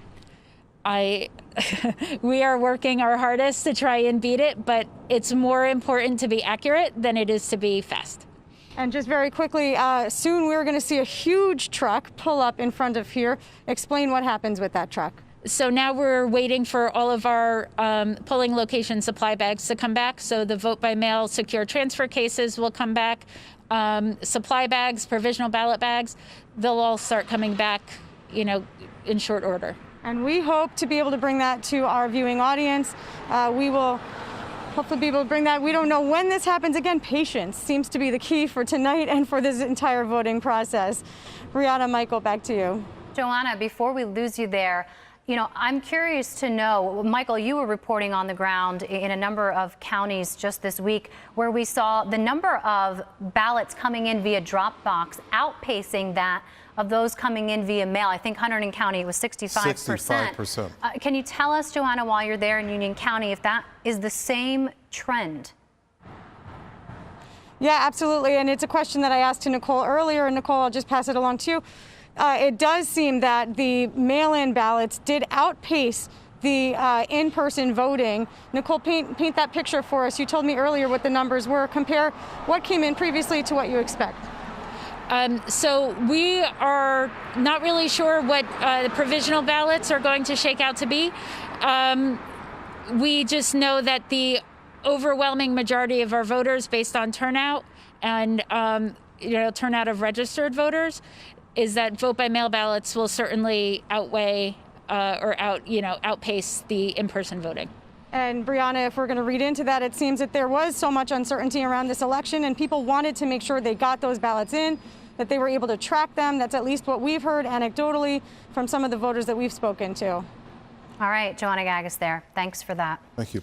The mayor of Woodcliff Lake and former Republican Lieutenant Governor candidate Carlos Rendo joins us now, along with former Assemblyman and Democratic gubernatorial candidate John Wisniewski. Thank you very much for joining us. Thank you for having me. With you. Good. I'm curious, John, let me start with you. You heard what's taking place in Congressional District Number 2. Mazzia, one of your former colleagues there in the State Assembly, was talking about this, and Bill Pelletucci said it sounded like he was speaking at a wake for Amy Kennedy. What's your take on all this? What's taking place in Congressional District Number 2? Well, certainly the votes are close, but let's not forget, and we've been repeating this throughout the election season, the polls close at 8 o'clock. The counting doesn't stop necessarily at 8 o'clock or 10 o'clock. And there's going to take time to get all of these vote by mail counted. And we don't know how many provisionals may have been cast today. And so I think that the election is close. Jeff Van Drew's got a long pedigree down there. He's served, local level, state level, now on the federal level. And so, he's got some goodwill among voters, but I think Amy Kennedy is clearly the better choice. And I think what we're going to see is that as the votes get counted, she'll be the winner. Mayor Rendo, I know you are a supporter of President Donald Trump. Your thoughts on the Latinx vote and support and base here in New Jersey for the president? Well, in New Jersey, I don't think the Latino vote made much of a difference for Donald Trump. However, he was trending well nationwide for President Trump. But with the Latino vote, I mean, you could see Dade County, Florida, they're within 83,000 votes. Hillary Clinton won that by several 100,000 votes. So definitely he's made some inroads in the Latino vote. We're waiting to see, as the Assemblyman said, they're still counting votes. We're trying to see what the impact of the Latino vote was in Florida. In South Jersey, there's a large Puerto Rican community. And when we speak about the 2nd District, also with Van Drew, we look at that district and see how much of an impact the Latino vote has. So it'll be interesting to see at the end to see how much of the vote that he received down in South Jersey. And as you remember, President Trump campaigned for him down there and brought a lot of the Latino votes from that whole area down there in favor of Van Drew. So again, the votes are being counted. A lot of the provisional ballots and the actual mail-in ballots that are brought to the polling places need to be counted. And then until the end, we won't know exactly what the impact was. How does it square, though, Mayor? The president has been accused of making disparaging remarks, some would say beyond that, toward Hispanic and Latin voters. I mean, what's your response to that and how that squares with folks? Well, I think it hasn't really made much of a difference because if you look at the vote count nationwide, he's trending very high with Latinos. And in fact, polls say that, like, for example, immigration is not the top issue for Latinos. It's really the economy and public safety. Those are the two top issues. And I think that's one of the reasons why Latinos are trending with Trump on a nationwide scale. So I think that he's made some major inroads with the Latino community. Also, his anti-socialist stand that's helped him in Florida and there are also other parts of the country, and that resonates. I'm so excited to join you tonight on Facebook. This is all right, very Mayor different. Rendo, I think we're breaking in now here with Mikey Sherrill on Facebook Live. We're going to go back to that and let you finish your thought, but we will go back to Mikey Sherrill, Facebook Live. Right. Mayor, if we can have you continue your thought there. Yes. So again, Trump was trending at about 45% with the Latino vote. I mean, that's more than George Bush George W. Bush had. And I remember George W. Bush comes from Texas, has Mexican family members, Mexican-American family members. The fact that Trump has trended with the Latino community is just a phenomenon that actually we weren't expecting. But the fact that he is trending so well, I think it's cutting into some of Biden's votes nationwide and some in New Jersey. And John, yeah, go ahead. Yes. Yeah, I'm sorry, John. What's your take on that, John, as you hear the mayor talk about this? Well, certainly, you see the results in Florida, where the Trump campaign targeted, especially the Cuban expatriate community down there, and really scared a lot of voters about socialism. He campaigned heavily in the Venezuelan community down there, and made inaccurate representations about what Joe Biden stands for, and was able to frighten them into voting for him as an alternative. And that's the sad part about this election, when it comes down to candidates who have to scare people to get them to vote for him, as opposed to talking about the truth. But John, there's a lot of that on both sides, though, Democrats and Republicans, based on what you're saying, with those kinds of tactics. I'm not, Mike. I got to tell you, it's like, when you have a presidential candidate saying that Joe Biden is campaigning to make the United States like Venezuela, I mean, that's not even close. That's not even hyperbole. And that's the kind of stuff that the Trump campaign has been using, especially very effectively in South Florida, among the Cuban and the Venezuelan community. And unfortunately, in campaigns, sound bites are what get heard, and nobody has time to drill into the facts. And when you have a president who is relying on that and misleading people, it's taking campaigning to a whole new low. John, what are the national implications here tonight from New Jersey's congressional races? So far, just Chris Smith, the only Republican in New Jersey, depending on what the outcome is with the Amy Kennedy and Jeff Van Drew race. What do you see as national implications here? Well, New Jersey's gubernatorial election always follows the presidential election. And there's perhaps an urban legend that the outcome of the presidential election has some impact on next year's gubernatorial election. I don't know how this year's presidential election is going to turn out. I obviously have a favorite. I expect Joe Biden will win, but I think it's going to be a longer night than we were expecting. But the reality is that the campaign tactics that we see being played out at a national level, expect to see them being played out here in New Jersey. I mean, what happens on a national level gets played out on a state level. And I think that's a degradation of our body politic, because when people no longer can rely on campaigns to ascertain facts, and instead they're either going to be frightened or entertained, that's not how our democracy was designed. Mr. Mayor, do you see it as John does, where the president's campaign has scared voters? No, I don't. I think in politics, it's all about branding and messaging. And the president is an expert at branding and messaging with facts. Now, the fact that the assemblyman says that the president has scared the Latino community in South Florida, I think I disagree with that. I mean, just the reality is that the Obama-Biden ticket opened its relationships with communist Cuba.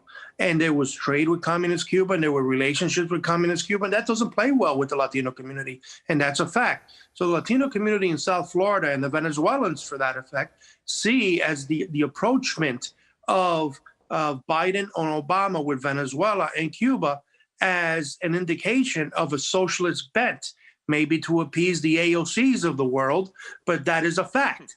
They went and they tried to open relationships. They opened an embassy in Cuba that was never done before, and that was with a dictator. And the people of Miami-Dade realized that. I mean, the latest numbers I see with Miami-Dade, Biden's only up by 83,000 votes, and that's dwindling. So that definitely had an effect in Florida. And the state of Florida, it's going to be called on for Biden. So I think it really comes down to the branding and messaging of each campaign. And I always say whoever gets the head start on that usually puts the other side on the defensive. And President Trump, for whatever you have to say about him, he is an expert at that. And he's been able to resonate with certain populations, just calling or branding different campaigns as he sees it. So I disagree with the assemblyman. I think it works on facts, and the fact is that the Latino community remembers what the Obama-Biden campaign did with the Cuban regime and with Venezuela. All right, Mayor, thank you very much. John, I know you've got a few things to say about that, but we will get back to you. First, though, we want to bring in Colleen O'Day, because we know, as John Wisniewski did mention, Michael, you know, this count is going to take quite some time as far as the presidential election goes, perhaps others. It doesn't begin or end today, this election day. It's going to be going on potentially for weeks. So, Colleen, let's just run through the timeline. What we know about ballots returned, how long it takes to count certain ballots, and how long the state has to certify them. So we're ahead of the game, ahead of several states, because we changed the law this year to allow counties to start processing and counting ballots 10 days before the election. So that was October 24th. It's really important to do that because the vote by mail ballots are in an envelope with a certificate attached. The signatures on those certificates need to be checked against the signature that is on file for the voter. The envelope needs to be opened, the ballot taken out and flattened so that it will run properly through the scanning machine that they use. Now, depending on the county, they may have a number of scanning machines. Some have a couple. The smaller counties, some have as many as 7. And these can run a lot of ballots at the same time, but it's really that earlier step, that kind of processing, as they call it, that takes so much time and that slows down the process. So what we've been seeing come through so far in terms of results are really all of the ballots that were counted early on, the ballots that came in early on. The counties still need to be able to process and count the mail-in ballots that were brought in tonight, and then eventually the provisional ballots. Because of the problems with the mail, the governor has allowed for any ballots that are postmarked by today to be accepted as, able to be counted for a week. So that takes us to next Tuesday. There's also another little caveat in there, which is that any ballot that maybe didn't have a postmark, because we had some of these in the primary, any ballot that doesn't have a postmark that arrives by Thursday, by the end of the day, Thursday, can also be counted. Once all of those mail-in ballots then are counted, since any ballot that comes in next Tuesday can still be counted, the counties really can't start counting those provisional ballots until after that happens. So that starts, that starts next Wednesday or next Tuesday night. And we're not sure how many provisional ballots we have, how long will they take. Those are essentially, for anyone who may have voted in person today, it's essentially a mail-in ballot because it's a piece of paper. And again, it's a folded sheet of paper, so that it will also need to be taken out of an envelope, flattened, and ultimately scanned through a scanner.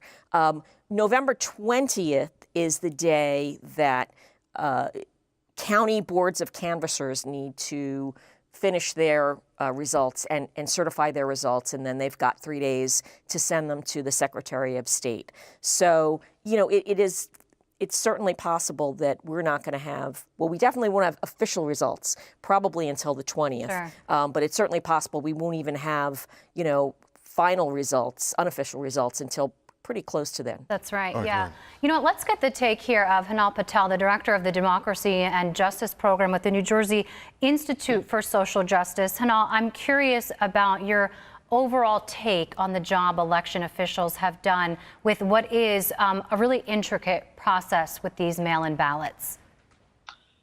It's a good question. I will say, this was a difficult election for election officials. There was a lot of changes, and vote by mail ballots in particular were a big undertaking. And I think election officials have been handling them fairly well, and making sure that they're coming in and addressing them. I think that the bigger issue here for election officials is that they did not anticipate in a lot of places in the state in-person voting. And how many people were going to show up. And I think that's something that needs to be addressed. in a lot of counties, but also as a state, we need to understand what happened and what broke down today. Yes, good. Did you get any idea of what was taking place this morning in Newark, for instance? Did you ever hear from the Board of Elections about why polling places were opening an hour and a half late? We have not. Nothing good. We've heard some rumors about things, but nothing specific. Like we heard from voters on the ground that election workers there were saying they don't have ballots, and that's why there were challenges. That's why they couldn't open. But that doesn't really make any sense, right? Because they're provisional ballots. The counties know what they are. They should have had them yesterday. They should have had them a week ago. There's no reason why they weren't available to all the polling places at 6 a.m.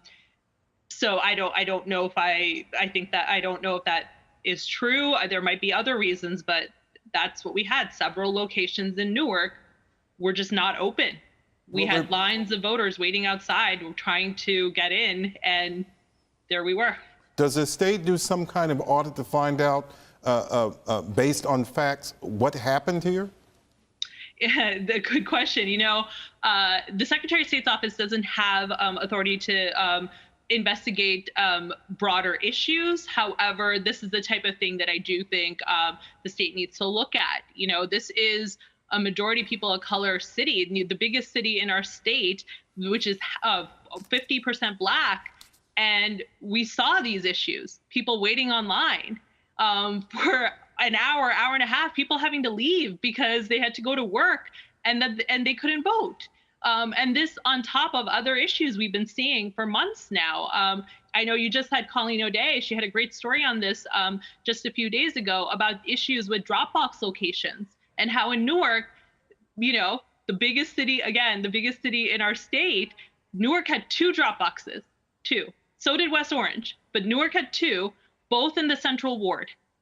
Not a Dropbox in the South Ward, not a Dropbox in the West Ward, and this is where we are.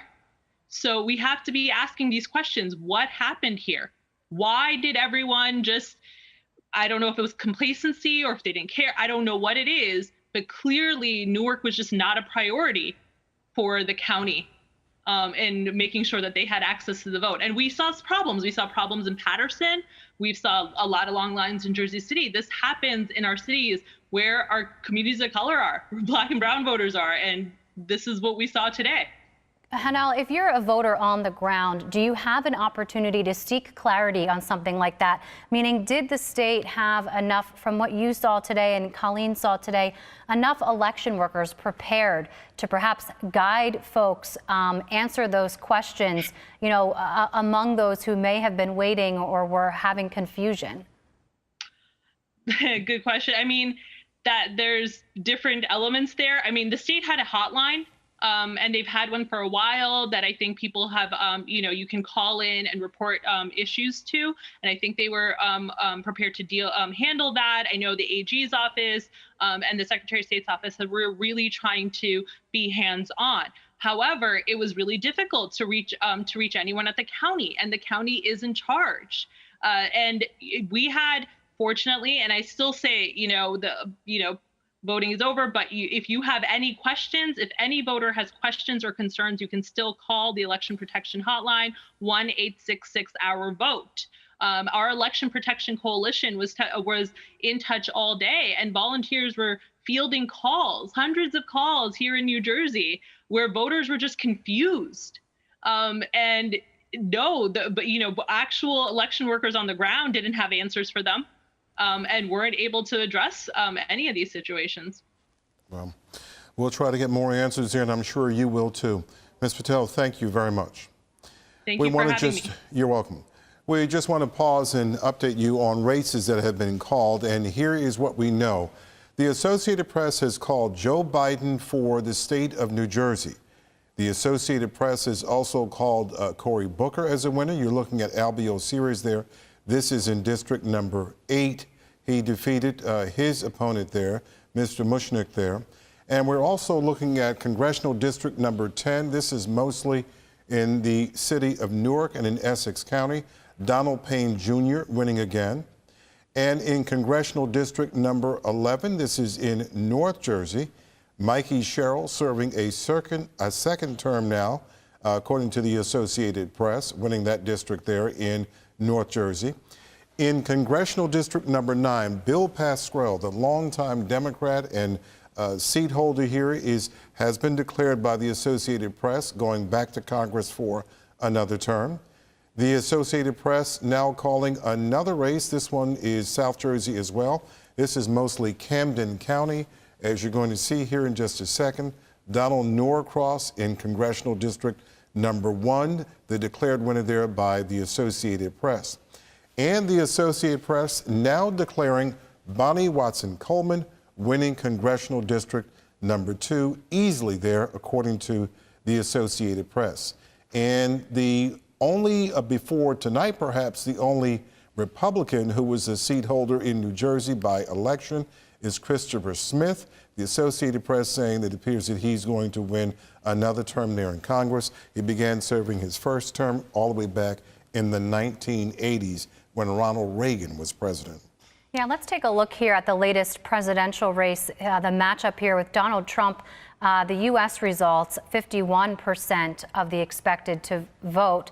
Let's look at the electoral votes here, because on our screen we're showing 108 electoral votes for Donald Trump, 131 votes for Mr. Joe Biden. But there have been some updates, Michael, as far as the states that have gone for either candidate.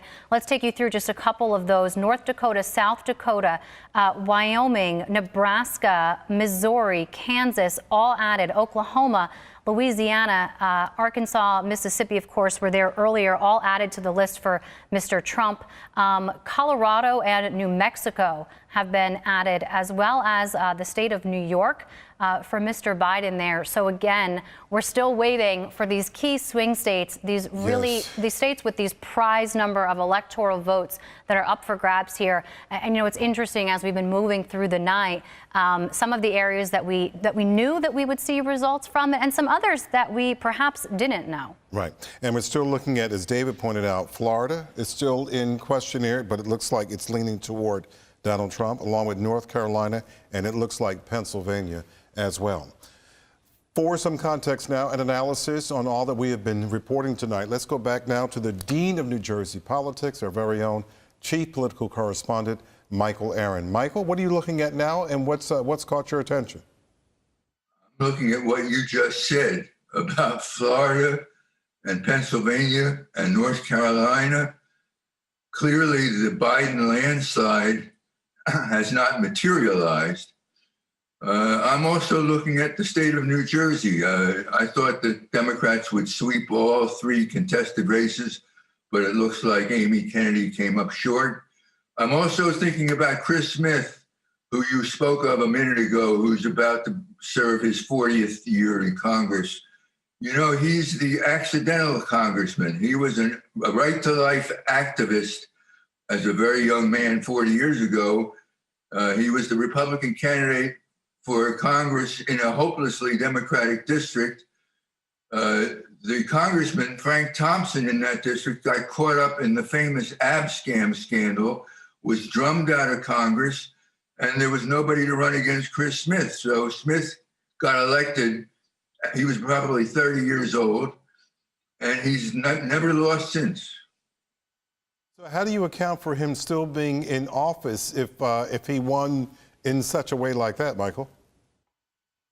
Good constituent relations, hard worker, picks on some interesting international issues. He's sort of a crusader for human rights in China and Africa and other places in the world. And he's de-emphasized his pro-life crusade as well. He was a crusader for against abortion rights. And Michael, didn't at one point that's not his bag anymore. Right. Didn't at one point China had him on some list, and the FBI told Congressman Smith to be careful or something like that? That was fairly recently, wasn't it? That rings a bell. I don't know the particulars. Okay. Ben Dworkin, what about this idea of a secret Trump vote?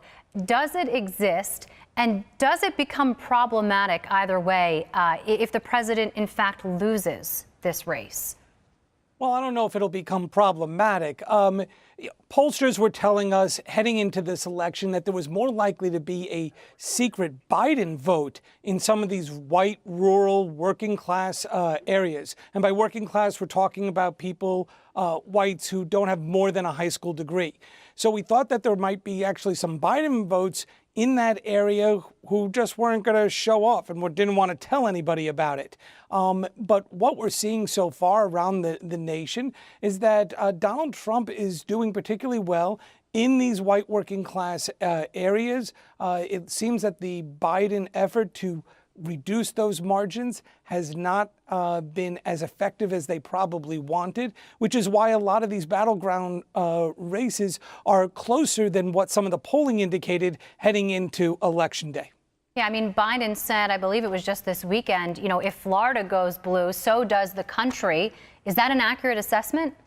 Sure, but it's not the only way that the Democrats can win. They can certainly lose Florida and still find other states to pick up. Look, you have to create a map. If you're the Democrats, you have to create a map that doesn't look like the one that you lost with in 2016. So what's most important is that they win some of these races for these states where they lost by just a handful of votes. In particular, Pennsylvania, Wisconsin, Michigan. Arizona is going to be coming in right now. That would be a big switch if the Democrats are able to hold on there and to pick that one up. Stay on the idea of those states for me because, of course, the power of the Senate hangs in the balance here tonight. And I don't want to stray too far from outside of New Jersey, but there are key races to be watching. What are you looking at now at this hour? We're almost here at 11 o'clock. Well, again, we'll have to see. In Colorado, the Democrats have picked up a seat. In Alabama, the Democrats have lost a seat. So right now, it's a wash. We're waiting to see. Places like Iowa, places like North Carolina are still too early to call in terms of those contested Senate seats. We're waiting to see what happens in Arizona. And so there are chances, but the Democrats may well come up short unless they're able to pull it out. In a highly partisan atmosphere like we are today, the presidential ticket, whoever wins the presidential race in a lot of these states, is going to carry across the finish line their party's nominee for Senate as well. Won't necessarily be a lot of ticket splitting in these places. And so I think that's what we're looking at. How much do the Senate races match up with the presidential race in these battleground states? So, Ben, at this point, are you saying, or do you think that at this point that Trump is performing better than you expected? We knew that this is something expected. I mean, we've all been talking about how we expected strong Republican votes to come in at this point. But it's certainly not the Biden landslide that some people had been hoping for. They just haven't been called yet. So it's going to be a long night, and I think it'll be a long couple of weeks. Did the president rehabilitate his image, his campaign, with that last debate? Because I heard a lot of buzz about, he did really well. Well, I think one compares the second debate with what happened during the first debate. I'm not sure whether he rehabilitated his image. Donald Trump is who Donald Trump is. And what we've seen is that people have a view of what Donald Trump is, and they either like it or they don't like it. And now we're voting. I mean, what's amazing about what's happening right now is that we're going to have over 150 million people cast ballots in this election, in this exercise of representative democracy. And that is larger than we've almost had in the history of the Republic. So I think people will vote. It's really not a matter of rehabilitating one's image. It is a matter of, you have an opinion. Do you want 4 more years of them or not? And people have gone to the polls to tell the public and tell the representatives what they want. All right, Michael Aaron, Ben Dworkin, we'll come back to you in just a bit.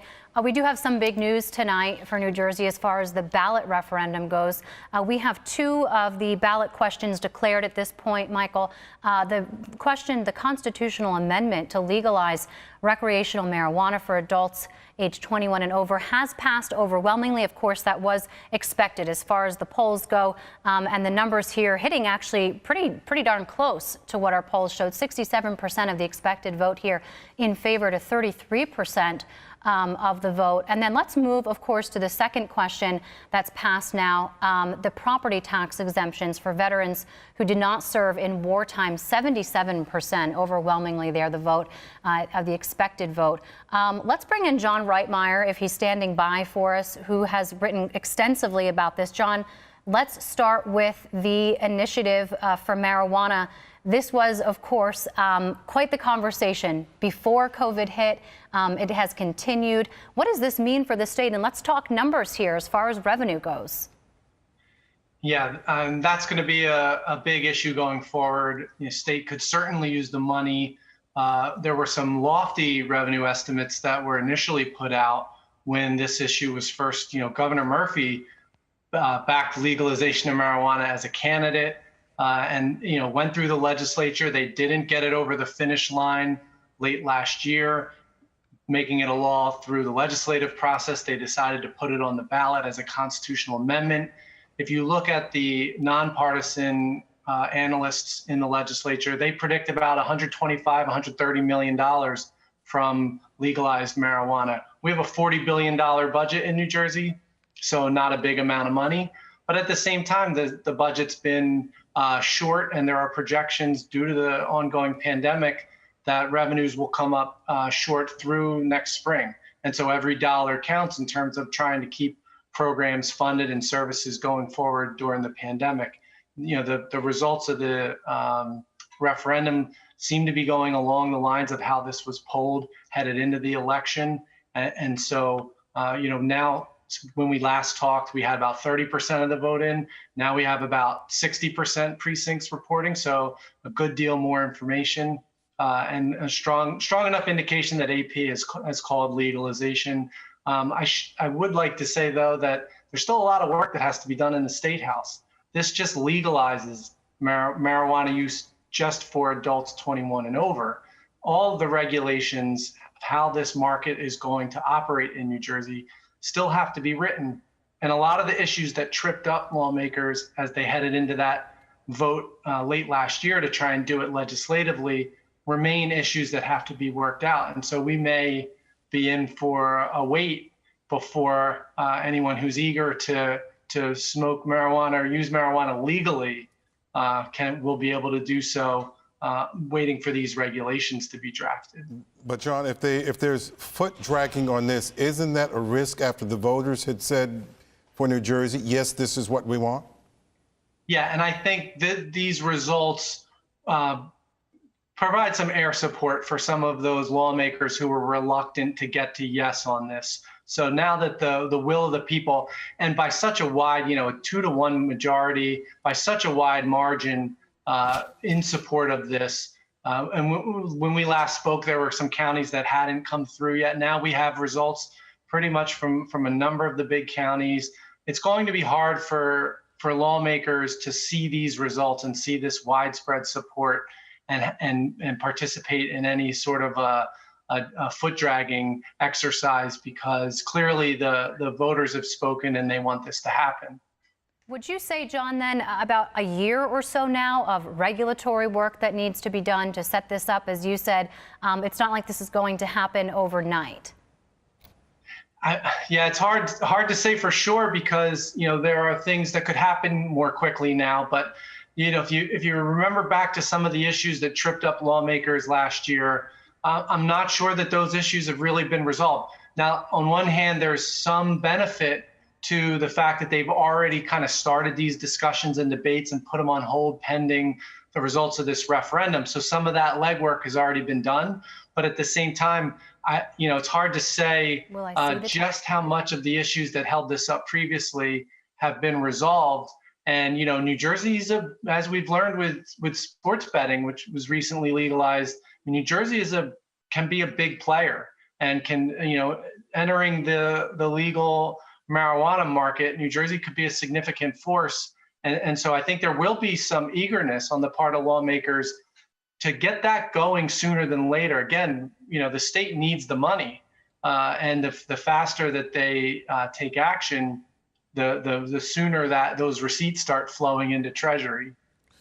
John, very quickly, what has New Jersey lost by this delay? The governor talked about this as a campaign issue way back in 2016, 2017, and here it is 2020, and the voters have just had an opportunity to have their say on it. Yeah, I think for all of the social justice arguments, that's been a big delay. We just talked about the revenue part of it. We could have already been collecting this revenue at a time when we really need it.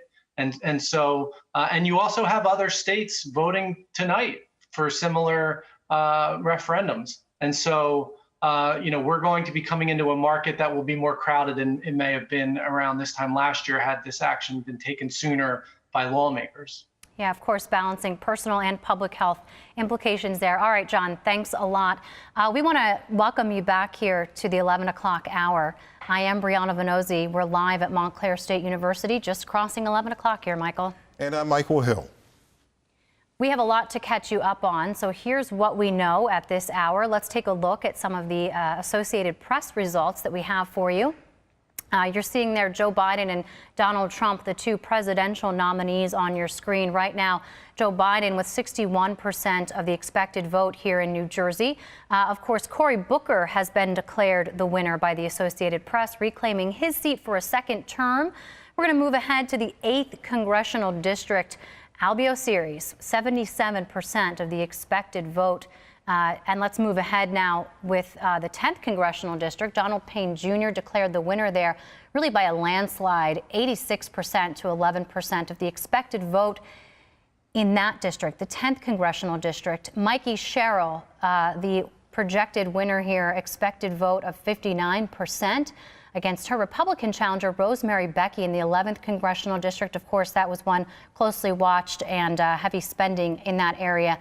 Bill Pascrell, longtime Democratic congressman, is declared the winner now in the 9th Congressional District. The AP is now also calling Donald Norcross in South Jersey's 1st Congressional District the winner, 65% of the vote there to 35% of the expected vote. Let's move ahead, moving along to the 12th Congressional District. Bonnie Watson Coleman, of course, had a legacy in New Jersey's State House as a legislator, declared the victor with 70% of the expected vote. And Chris Smith in the 4th Congressional District, longtime Republican, declared the winner there, Michael. And I want to go back to the presidential race here. According to the Associated Press, Joe Biden now has 209 electoral votes to Donald Trump's 112. Now Biden, it seems that he is winning, according to the AP, Washington State, Oregon, and California. Marijuana passed, and here is a look now at the latest presidential race between President Donald Trump and Vice President Joe Biden. As we just said, those numbers there, 209 to 112. Yeah, that's right, Michael. So we've got, at this point, 2 out of the 3 ballot questions that have passed. The property tax exemption, which, as far as OLS goes, has estimated could cost the state about $13 million. That's a property tax exemption for folks who are veterans who served during peacetime. And of course, marijuana, the big one there, and a lot of social implications to get into. There was also a local ballot question in Jersey City that we'll be checking in on in a bit, too, to see how that fared, as far as setting aside a 2-cent tax to set up for the Arts Council there. Of course, that industry has really been hit hard, not just in Jersey City, but across the state with COVID-19. So we do have some updates, of course, at 11 o'clock. And we anticipate now, we heard from Nicole Dorado in the Union County Board of Elections office with Joanna Gagis earlier, that another 80,000 mail-in votes would be counted. So we are anticipating a lot more numbers in this hour ahead. And that may not be the only county anticipating those extra ballots like that. Let's go back now to our senior correspondent, David Cruz, and a look now at the presidential race there. As we just reported, David, Joe Biden now 209 electoral college votes there to Donald Trump's 112, with Biden there collecting some other big states there along the way. The devil is in the details, Michael. As you reported, Washington State, Oregon, and California have all been called for Joe Biden, but Wyoming and Idaho have been called for Donald Trump.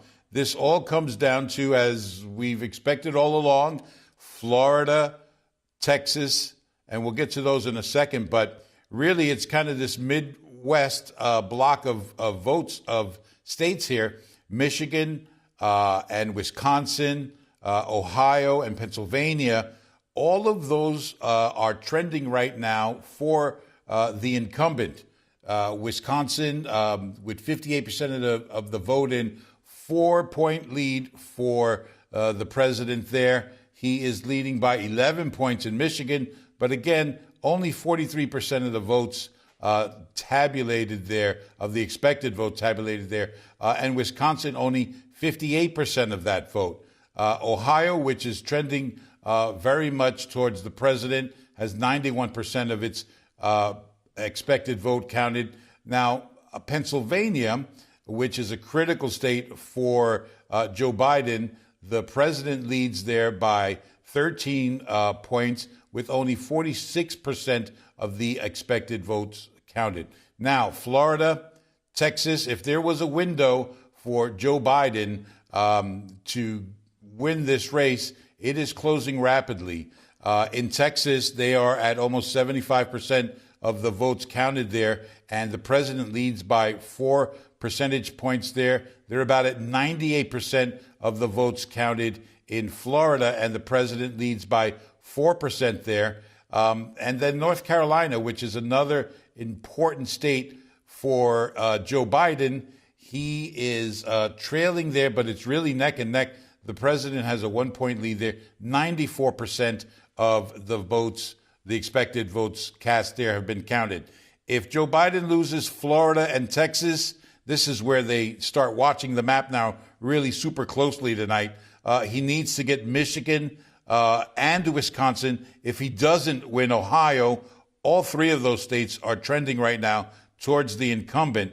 Arizona is one bright spot. Democrats look, at least at this point, like they might be ready to turn that state blue. 73% of the votes, expected votes counted there. And Biden has a 9-point lead there. Nevada is also going to be a critical state for the Democrats. Nothing yet have we heard from those states there. Again, I mentioned the last time we spoke that it's important to know what's being counted here, what votes are being counted.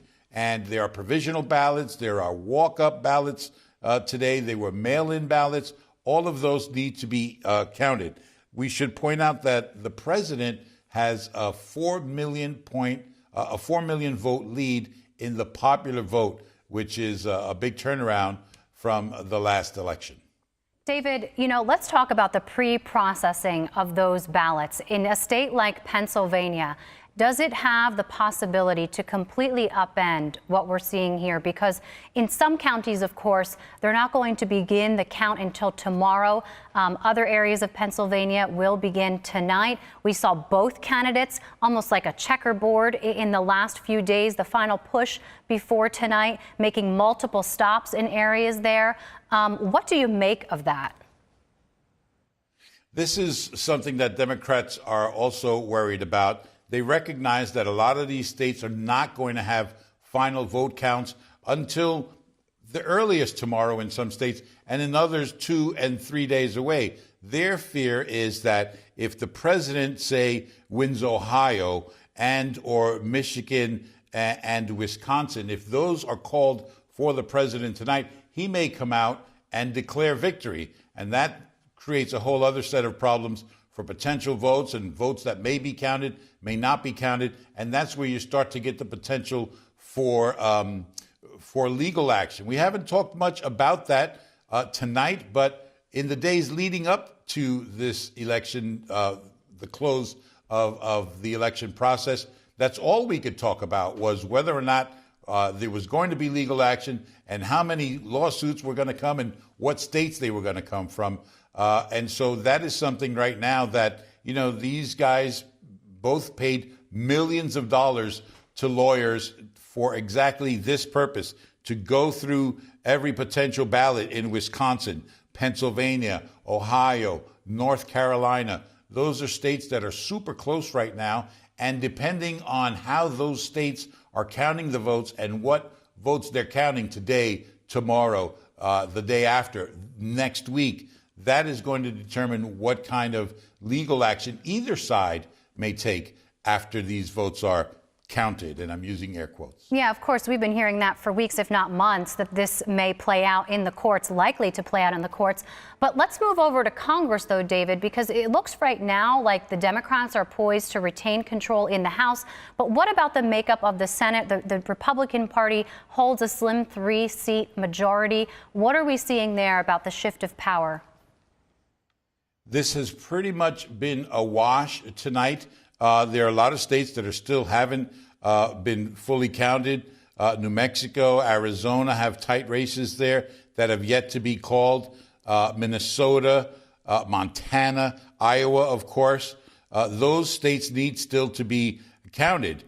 Mississippi, Louisiana. So right now, the Republicans have picked up 1 seat, and that's what it looks like right now. The balance of power, if it were to end right now, would still be with the Republicans. A lot of seats left to be counted, and really how those end up, what the results are in those states will depend, of course, on who wins at the top of the ticket. You don't see a lot of ballot splitting nowadays. So if the Republican wins in a certain state, that means that it's more than likely that they're going to bring their Senate candidate around. Right now, it's pretty much a wash. Republicans maybe have gained 1 seat so far. David, I want to point out that in Arizona, New Jersey native, Essex County native, Mark Kelly, the former astronaut, appears to be in the lead there with just a few of the precincts reporting so far in Arizona. Of course, he's a Democrat going up against Martha McSally, the incumbent there. All right, let's head back David. down to South Jersey now. Thanks, David. We'll catch up with you in just a bit. We want to get back down to South Jersey because this is, of course, the marquee race of the state. It is. You know, a lot of the political heads have been closely following it. Brenda Flanagan has been on the ground for us. She's been with Amy Kennedy's camp tonight. Of course, Congressman Jeff Van Drew, not in person. Brenda, what do you have for us at this hour? Well, at this point, who knows? It's kind of up in the air. We have a very few diehards here who are watching the national returns come in, wondering if their candidate, Amy Kennedy, is going to be able to pull this out in her effort to unseat Congressman Jeff Van Drew, Republican, Democrat turned Republican Jeff Van Drew. Now, it's clear that Kennedy didn't rack up the margin that her supporters hoped to see in the Atlantic County area, that they feel that she needed to win this. Van Drew addressed his supporters earlier on in Cape May County, and he told them that they fought the good fight, that his opponents came at him with a lot of power and a lot of money, but that his vision of America, where you can grab the brass ring and succeed, prevailed. He said that the vision of America that Amy Kennedy was peddling of a socialist state is not something that voters would support. And he said, you know, they're going to be looking ahead as the count continues. Now, Van Drew is a first-time congressman, but remember, he's a long-time lawmaker in this area. People know him and they like him. He pledged undying support to the president, who turned around and endorsed him. Was that a plus? Was that a minus? Let's listen to what Van Drew had to tell his supporters earlier tonight. I think we have that soundbite now. This has been a long and hard and brutal election. A lot of money and a lot of power was used against me, quite frankly, to remove me from my seat. We were in a difficult year. But the truth is, we believed. We believed in America. We believed in the America that we know, the America that we love, the America that we know is this great place where if anybody wants to do something enough, they can reach for that brass ring and they can go forward and achieve greatness. And that is something that we must continue. That is something that we must believe in, and the America that we do know is an America that needs to survive throughout all generations. I want your children and your grandchildren and your great-grandchildren to know and to feel the greatness of this amazing nation that we have all had the opportunity. And to be honest with you, There are those who see a different way. They see a different America. They see an America that is much more like Europe, that is much more socialistic in nature, that is much different than anything we have ever known or anything we have ever believed in our country. That's not our place. That's not what we believe in. Now, Democrats are charging that a so-called vote messenger that the Van Drew camp hired could have cost Amy Kennedy some support in the Atlantic County area. Bottom line, in her Facebook address to supporters tonight, Kennedy, who is at home quarantining after being exposed to someone who tested positive to COVID, told her supporters, quote, "The counting process will continue beyond tonight." In other words, patience when we're looking for the result on this one. I'm Brenda Flanagan reporting live from the Atlantic City Country Club. Back to you, Mike and Bree. So, Brenda, nobody is throwing in the towel and no one is declaring victory either. They're saying, pay attention, there's still some more counting to be done. A lot more counting. All right, thank you, Brenda. Thanks, Brenda. I want to note before we move on to the races that in the 6th congressional district, that's where Democrat Frank Pallone has been the longtime incumbent. It's quite tight, actually. Taking a look here at the AP results, 48%, 52% rather, for the Republican challenger, 48% there for the Democrat. That's the expected vote as of right now. Of course, we do know, Michael, that many more votes are coming in. So let's check back in with Raven Santana. We're also just now getting in that Josh Gottheimer, the Democrat, Josh Gottheimer, the Democrat in the 5th congressional district, has reclaimed his seat. Democrat there. He had replaced Scott Garrett, longtime conservative, to 41% with Frank Pallotta in the Republican Party. Let's now go to Raven Santana, who's looking at 2 of our other races. District 7, Tom Malinowski, Tom Kean Jr., and District 11. No declared winner there yet, Raven. Is that correct? That's correct. No declared winner. Just to recap, the 11th has been called. We know Mikey Sherrill was declared the winner in that district. She did give a victory speech over Facebook Live where she thanked all her supporters and said she was humbled to continue serving in the 11th district. Moving on to the 7th, as you just brought up, still no winner. A very different story. Malinowski's people said if there was any victory speech to be made tonight, it would be made on Facebook Live, but it appears they packed up for the evening. We may not hear anything from them until tomorrow. I mean, although Malinowski, according to the AP, still holds a strong lead over Tom Kean Jr., nothing has been called yet. And the same goes for Kean's camp. We have heard nothing from the campaign. We have seen nothing on social media. So it's kind of a waiting game. As of now, we'll keep you updated as information comes in, but we may need to wait until tomorrow to see who is declared the winner. Yeah, only about That's a third. That's latest here for NJ Spotlight News. I'm Raven Santana. Thank you, Raven. Yeah, it looks like only about a third of the precinct they're reporting, so I think maybe both campaigns, as it appears now, may be exercising the kind of caution that they want to do because there's so many votes that still need to be processed and counted in that race in the 7th congressional district. It's interesting there, Michael, the way that the voter demographic has shifted. You know, 2018 in the midterms, you had Leonard Lance, who was really a beloved member of figure in that community, Republican, longtime Republican there, held office in the Assembly and Senate, really decades of a legacy, known as a moderate Republican, right, which has really shifted. We're seeing that voter demographic shift there, more Democrats, registered Democrats, outnumbering Republicans. Still, though, that key voting bloc, the unaffiliated voters, the independents, and those are the voters that these campaigns know are up for grabs. Indeed, and especially that may be one of the big factors, too, in Congressional District number 2 down there. Let's check now back in with John Mooney. He's been looking at another race in farther south, just south of Trenton, as a matter of fact, Congressional District number 3. Andy Kim, the incumbent, and David Richter there. John, what's the latest? Well, I hate to sound like everyone else on this. It is still one of those waiting games. With about half of the votes counted or precincts counted, Andy Kim has a significant 10-point lead. You know, looks sizable, and it's really buoyed by how well he's doing in Burlington County versus Ocean County, which much more conservative.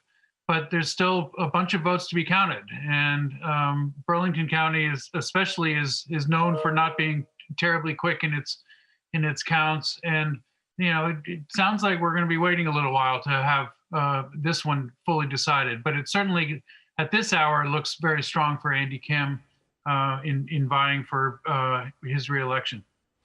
John, money, a big factor in this. And David Richter, when I interviewed him, he conceded that he could not compete financially with an Andy Kim who raised a lot of money and apparently spent a lot of money as well.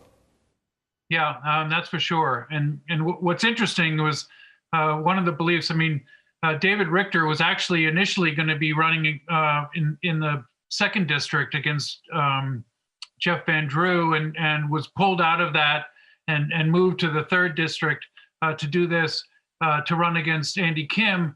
Has sizable personal fortune that he ended up not spending on this race, and there was some sense that was expected that he would be spending some of his own money. He did not do so, and ended up being badly outspent, both outraised and outspent by the incumbent in this case. 5, 10 to 1, whether you're counting independent money or not. But Andy Kim certainly won the money race, and it may have been enough to win the overall race as well. John, any indication of the impact of the carpetbagger label put on David Richter, because he was going to run, well, he actually was running in Congressional District 2 and then switched to 3, and people look at that and say, well, he just wants to serve in Congress anywhere.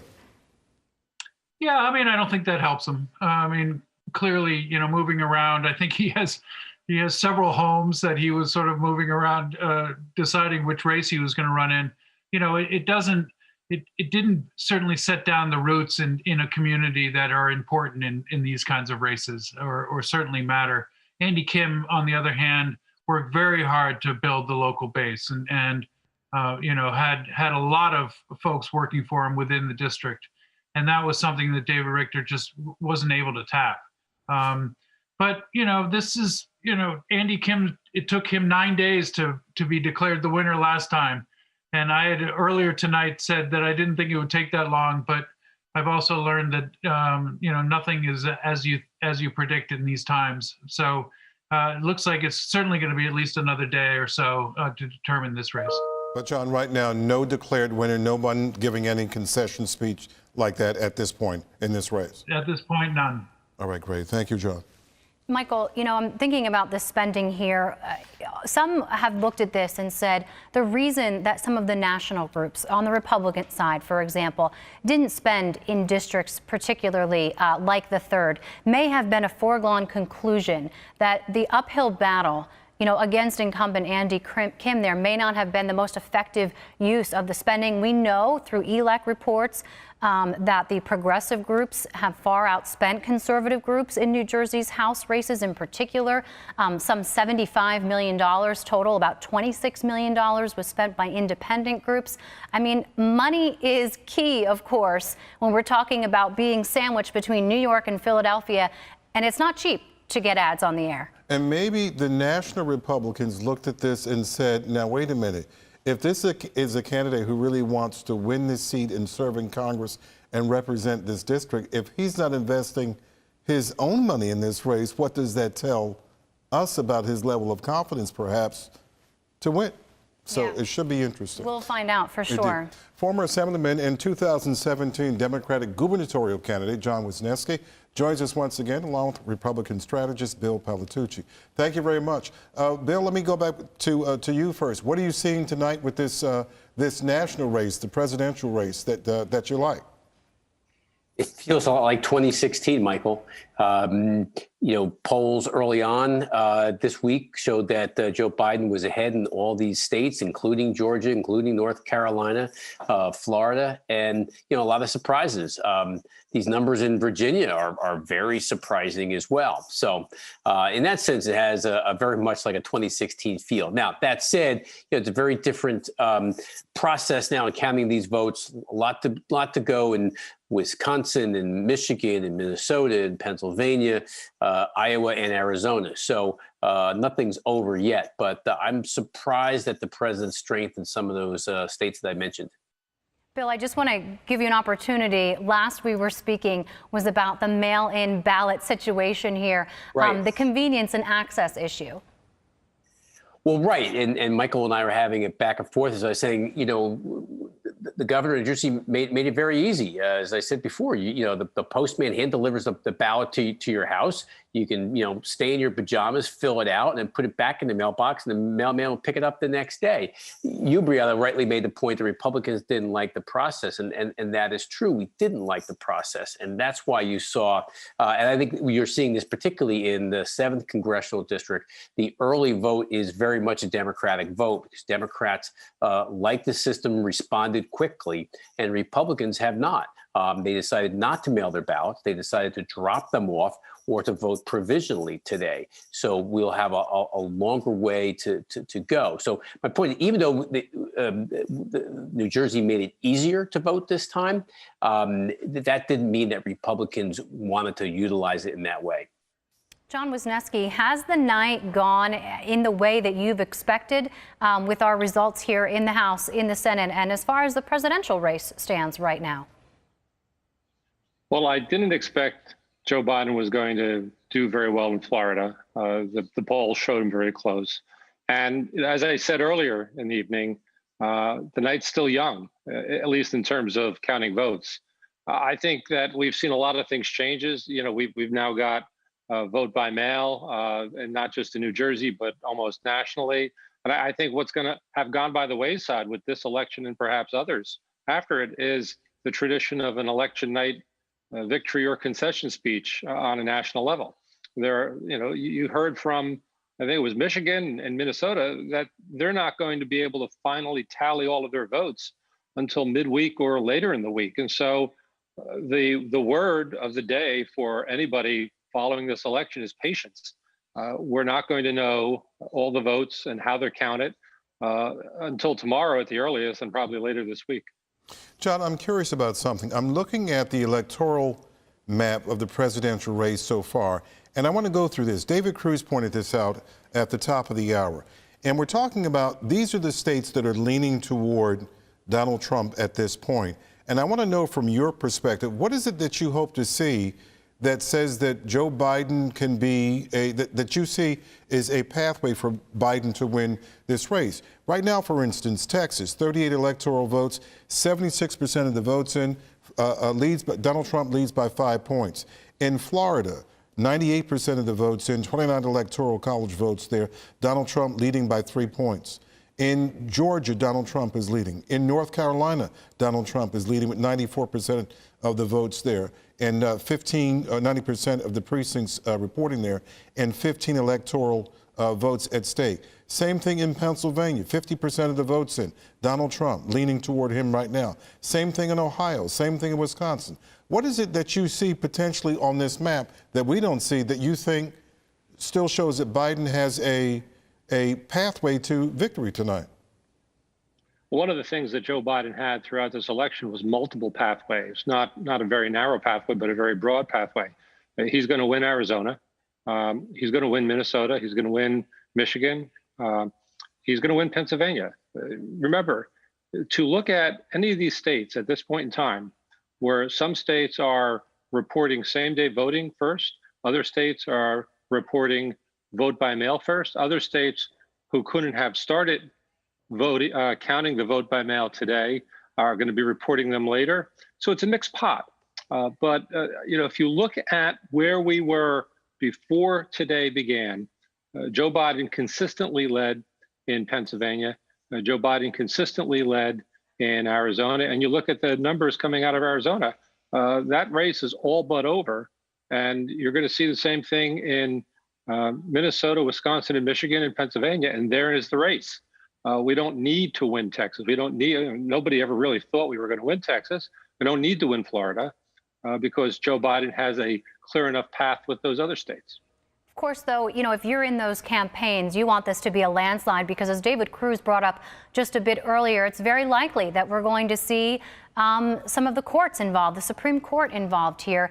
What do you say to that, Bill?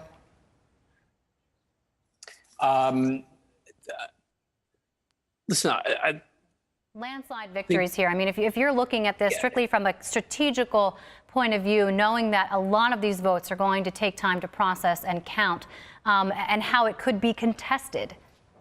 Well, thanks, Brianna.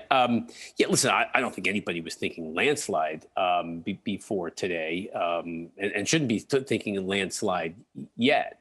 I'll agree with John. I think I said the same thing a few minutes ago. You've got that so-called blue wall from Pennsylvania, Michigan, Wisconsin, and Minnesota. Long way to go. A lot of votes to be counted there. That would put Joe Biden close to 300 electoral votes, including Arizona. So that's kind of, we'll put aside what expectations were before this. I think even people I've talked with in the national Trump campaign were not, super optimistic. They felt they had a chance, but no one was talking about landslide, I think, on either side before today. Sure. I mean, I suppose as far as keeping it out of the courts is what I'm talking about there. Oh, I'm sorry. Well, that I think is going to be coming down to Pennsylvania. We'll see how close it is and how long it will take to count those votes there. That will be an unfortunate eventuality there. It is that close, and it will take a long time to put that together because Pennsylvania starts so late. But I think that we'll have to wait and see. That may be, unavoidable if it's just that close in that one state. John, and I see you weighing in there. Yeah, well, look, you would love to have a landslide. You don't need a landslide. You need 270 electoral votes. And I think that, look, you can't stop somebody from going to court. Bill's an attorney, as I am. If somebody wants to file a lawsuit, somebody wants to challenge something in court, they're going to. And we've seen this president has a predisposition to want to be litigious. And so that may come regardless of what numbers come out of this. I want to ask you real quick about potential unrest in this country. Saks Fifth Avenue over in Fifth Avenue has windows on the first floor boarded up. The White House has this huge fence wrapped around the White House. I want to know what you think about the potential for unrest in this country based on this election. John, let's start with you first. Well, there shouldn't be any unrest. We've done 200 plus years of having transfers of power after very hotly contested elections, and we haven't had any violence, and God help us, we shouldn't have any now. But the author of this is the man who's running. I mean, he has stoked this type of expectation. And if you're a merchant and you've got an investment, you know what? You're going to play it safe, and you're going to board things up, and you're going to protect yourself. But I wish it hadn't come to this, but we have one person to blame. Bill? I think there are a lot of people to blame, including the president, but on all sides. For some reason, people think that there is some advantage in bringing this to blows and starting, some acts of violence. I hope we don't get there. And I think so far, at least tonight, we haven't. I haven't seen any reports to that. I think people are in their homes or watching these votes and are accepting what's happening in whether it's Florida or Georgia, North Carolina, states that are already in. So let's hope that cooler heads prevail and that we get to avoid the litigation part of it, and the great tradition of America continues. I agree. Thank you, guys. Thank you very much. We've got a lot to catch you up on here as we pass the 11:30 hour. Here's what we know as of right now, according to the Associated Press, which has called Joe Biden, former vice president, here for New Jersey as the victor there with 61% of the expected vote. Moving along to the Senate, Cory Booker with 61% as well of the expected vote, beating Rick Mehta, the Republican challenger pharmacist, former member of the FDA there. Moving along to the 8th Congressional District, we have Albio Series winning with 77% of the expected vote. Donald Payne Jr. in the 10th Congressional District, 86% of the vote there again. The 11th Congressional District, this was the matchup between Mikey Sherrill, a freshman Democrat there, winning against Rosemary Becky. The 9th Congressional District with Bill Pascrell, longtime Democrat. He has been declared the winner with 67% of the vote against his opponent, Billy Prempeh there in the 9th Congressional District. Let's move down to South Jersey here if we can. Take a look at Donald Norcross with 65% of the expected vote. And moving up back to Bonnie Watson Coleman in the 12th Congressional District, again holding on to her seat, the incumbent Democrat here. Really a good night as far as Democrats are concerned for their members with 70% of the vote. Republicans, of course, not as much there. Moving ahead there to the 4th Congressional District, Chris Smith, the lone Republican as of this moment until we find out the results of the 2nd Congressional District with 57% of the expected vote to Stephanie Schmidt's 42% of the vote there. Josh Gottheimer reclaiming his seat in the 5th Congressional District. Stay with us. We still have a few more to get through here. 58% of the vote there to Frank Pallotta. They ran a very aggressive campaign. And at times some mudslinging there in the 5th Congressional District. And so he has theirs, according to the expected votes from the Associated Press, won that seat with 58% of the vote. Let's move to those ballot questions. Those were on the back of your ballot if you flipped it over. Largely, overwhelmingly, New Jersey residents have approved the legalization of marijuana. This was a campaign promise by Governor Murphy. He is now seeing it come to fruition, of course, through a referendum from voters with 67% of the expected vote there, actually slightly above what the polls were predicting. Moving ahead to the next ballot question, the veterans tax break, 76% of voters, the expected vote, have approved that. Finally, Michael, we do have an answer for perhaps the most controversial and contested ballot question. This had folks who usually see eye to eye really splitting, and this is the question about creating new legislative districts, a constitutional amendment here. It asked voters to decide whether to delay legislative redistricting for 2 years if census numbers arrived late, and with 60% of the expected vote to 40% of a no vote, voters have said yes. In fact, they would be in favor of doing that there. Let's take a quick look again at the latest with the presidential race between President Trump and Vice President Joe Biden. Of course, you heard our pundits explain that there are several paths to victory here tonight. Do not look at just one key swing state or the amount of electoral votes up in one of those states. 50% of the vote, the expected vote with our U.S. results, and 48% for Donald Trump as of this hour. Again, very tight race there, Michael. It'll be interesting to see if anyone is declaring themselves a winner come tomorrow morning. Let's go back down to Union County. Joanna Gagos is on the scene there at the Board of Elections. They're not counting votes at this hour, but they will be back at it early in the morning. Joanna? Michael, actually what I'm hearing is they are here until 1 o'clock in the morning. So we think we're working late. Well, they're going to outdo us by at least an hour. We just saw 2 huge truckloads of ballots pouring in from all over this county. And so it's interesting as we're hearing states being called for their presidents or for the president and vice president, we're hearing congressional districts being called. It's an odd juxtaposition to see so many votes, so many ballots still coming in. And if you look at New Jersey's numbers, right, we had the 3.7 million. Well, there are about 6.5 million registered voters. So just to remind folks that we are nowhere near really getting a tally. And it's important to also remember, while all eyes are on the presidential election and all eyes are on the congressional races here in New Jersey, there are down ballot races that still need to be determined as well.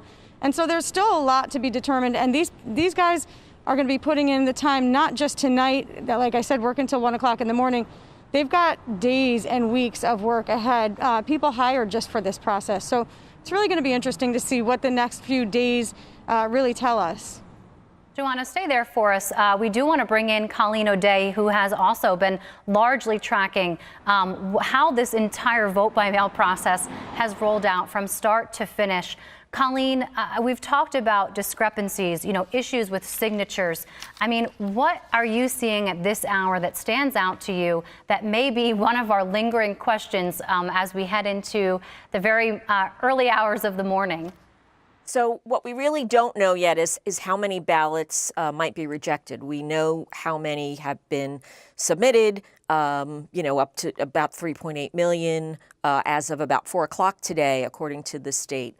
But we don't know how many of those may be rejected for issues like signature problems. Either the person signed their ballot in a different way than the signature on file, and that could be for a number of reasons. As a person gets older, your signature changes.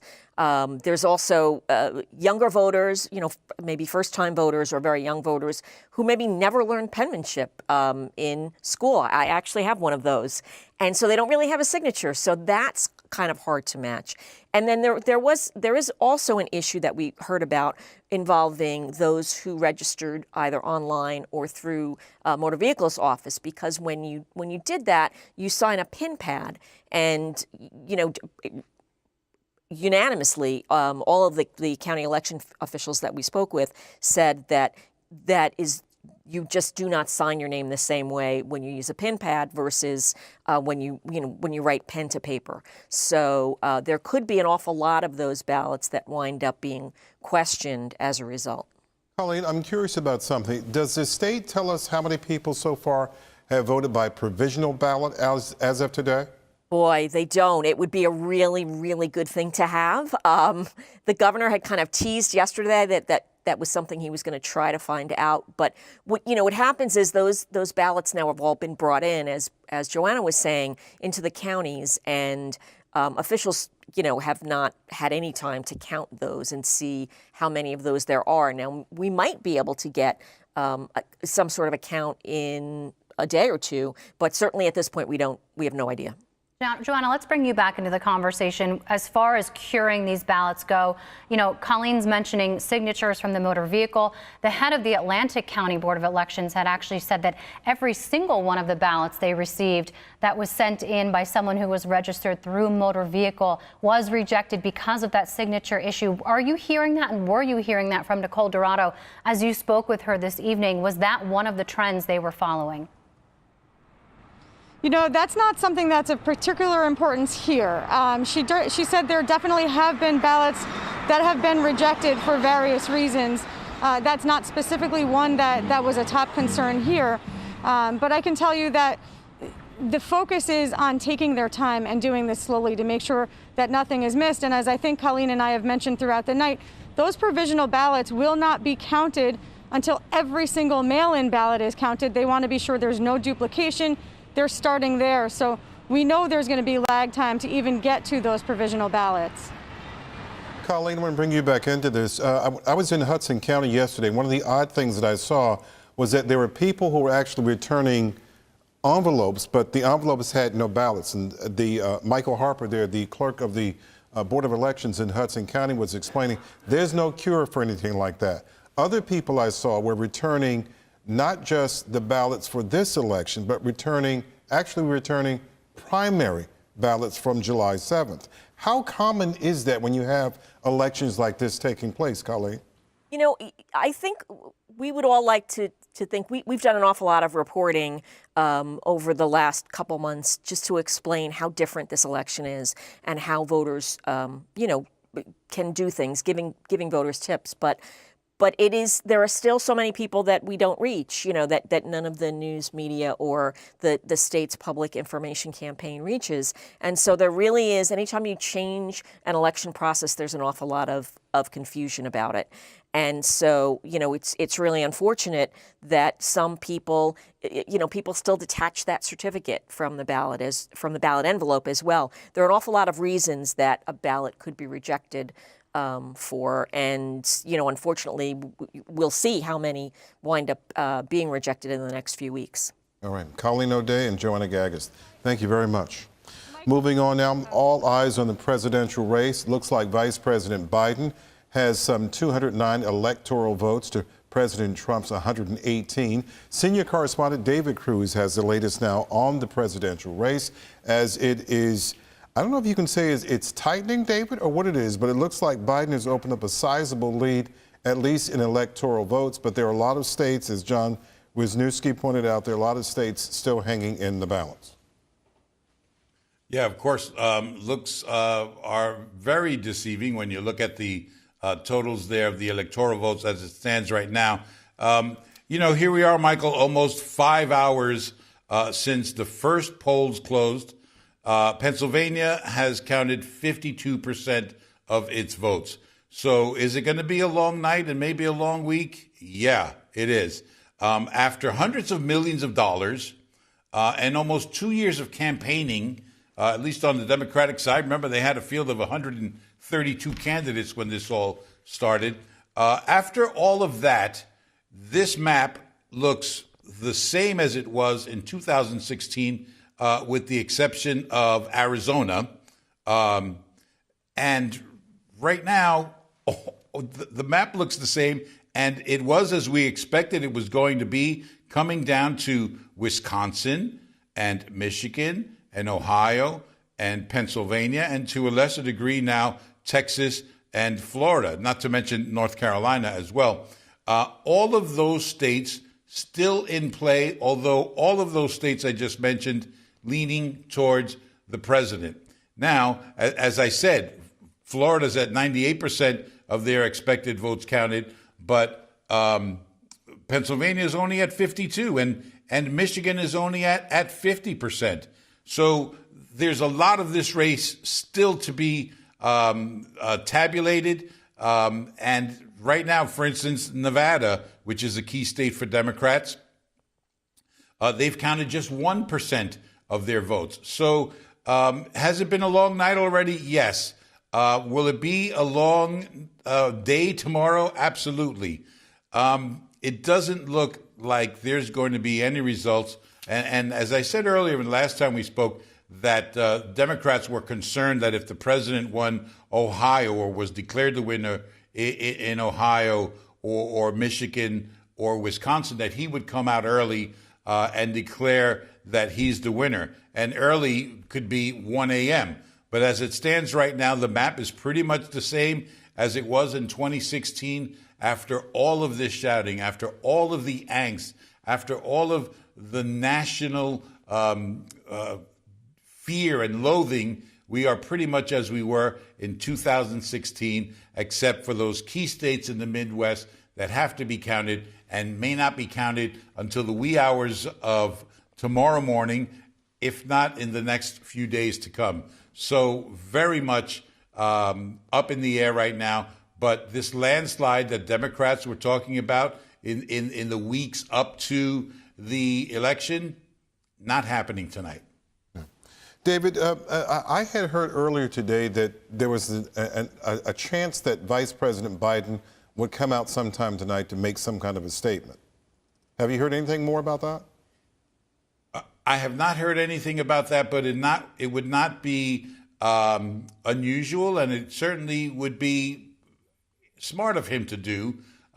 In fact, if he preempted the president, that might be a good strategy. If he came out and said, look, we've got all of these states that we still need to count, and I want to thank you for your votes and your work, et cetera, but there is no winner tonight. That might blunt the president's speech declaring victory. But I have not heard that Vice President Biden was going to do that. What I did hear was the opposite, which is that the president might come out early and declare victory. All right, David Cruz, senior correspondent. Thank you, David. Thanks, David. All right, let's bring now Michael Aaron, our chief political correspondent, back into the conversation. Michael, you know, as we listened to the candidates' stump speeches, really in the last couple of months, but particularly the last couple of days, this campaign was framed around the pandemic versus the economy. If you are looking at these numbers tonight, it might seem that the economy seems to be the most pressing issue for voters. I don't think I heard the word pandemic tonight on our broadcast until now, until you bring it up. I saw some exit poll data earlier in the evening. In one of the exit polls, people ranked the economy as more of a concern than the coronavirus. In another panel from the same exit poll, they had it reversed. The COVID was the top concern of the American people. I think we're all surprised at how well Donald Trump seems to be positioned right now. He hasn't won it yet. But I'm sitting here trying to wonder why this happened yet again when we've been reading for months that the polls have been stable, They're stable. Unlike Hillary Clinton, they're stable at 8% for Biden, 9% for Biden. That seems to have evaporated. And Michael, you have brought up the second debate and wondered whether that was a turning point. And I think Trump did well in the second debate, although Biden did as well. I think what really maybe is at play here is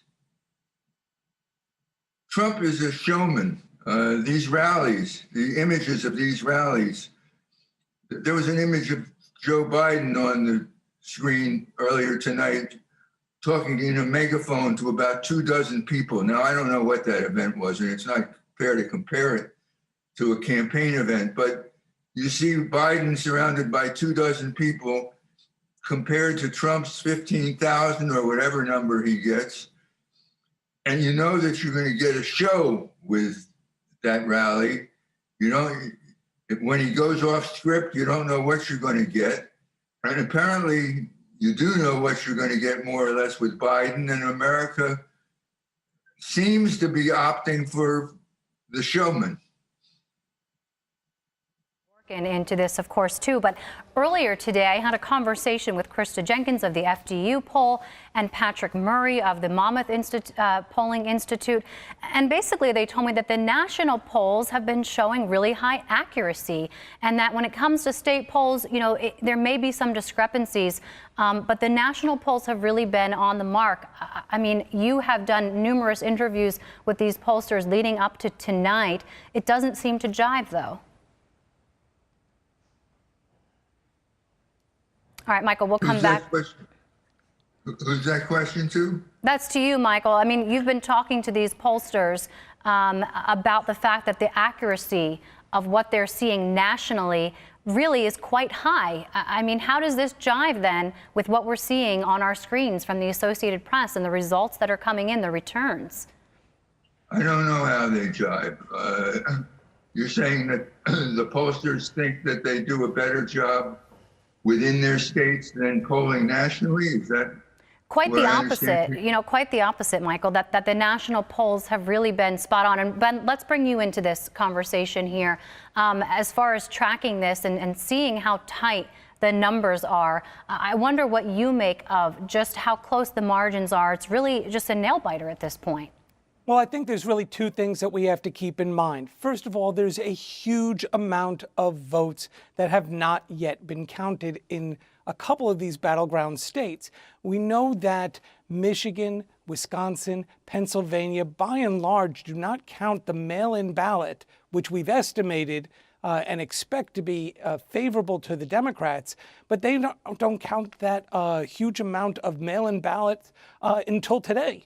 Until this morning. And a lot of them are in several counties in Pennsylvania are pushing it off until tomorrow. We're talking about several 100,000 ballots in Philadelphia and the Philadelphia suburbs that haven't even been counted yet. And these are going to be heavily Democratic areas. So I think what we're looking at when we see this map today and these numbers today is not a correct reflection of what will eventually be there. The other thing that's important to understand when we're looking at these polls and where they stand is that a pollster never knows what the actual electorate is going to look like until after people vote. You have no idea what is going to make it, what will make up the total electorate. And so the special sauce, if you will, that all these pollsters, the good pollsters, do is that they can kind of estimate how many white working class voters, how many black working class voters, college educated people, et cetera. And they segment out and they can find 600, 700 people and say, this is what it's going to look like. But if you see a surge in unexpected voters, new voters, people who didn't show up in 2016, and that can help one candidate or the other. The Biden campaign was trying to reduce those kinds of votes coming out of heavy Trump areas like white, rural, working class areas in all of these battleground states.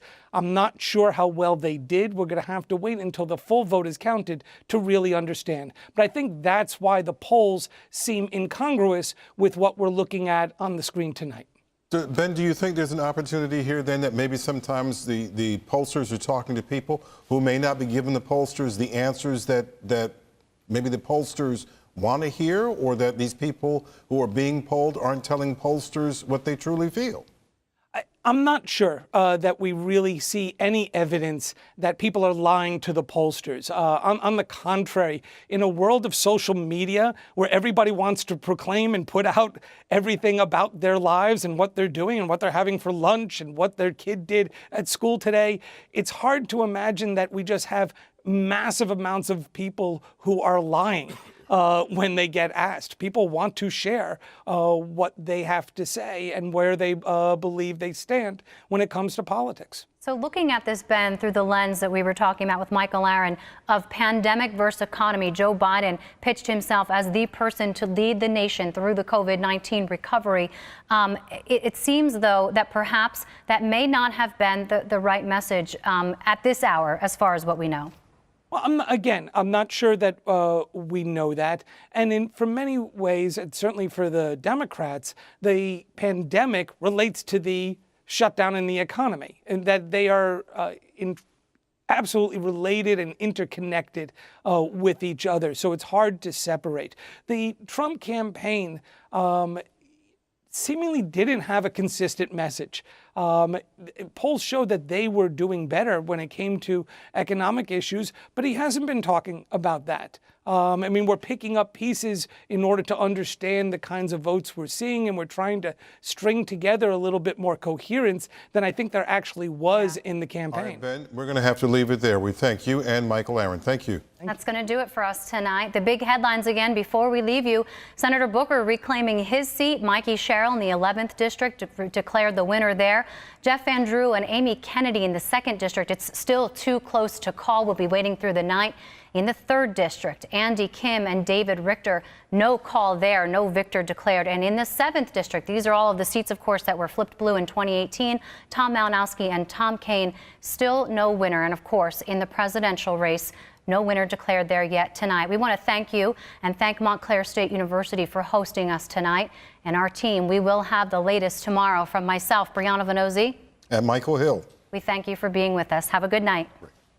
Major funding for NJ Decides Election Night 2020 is provided by RWJ Barnabas Health, NJM Insurance Group, Horizon Blue Cross Blue Shield of New Jersey, PSE&G, New Jersey Education Association, and Orsted. Additional support provided by New Jersey Realtors.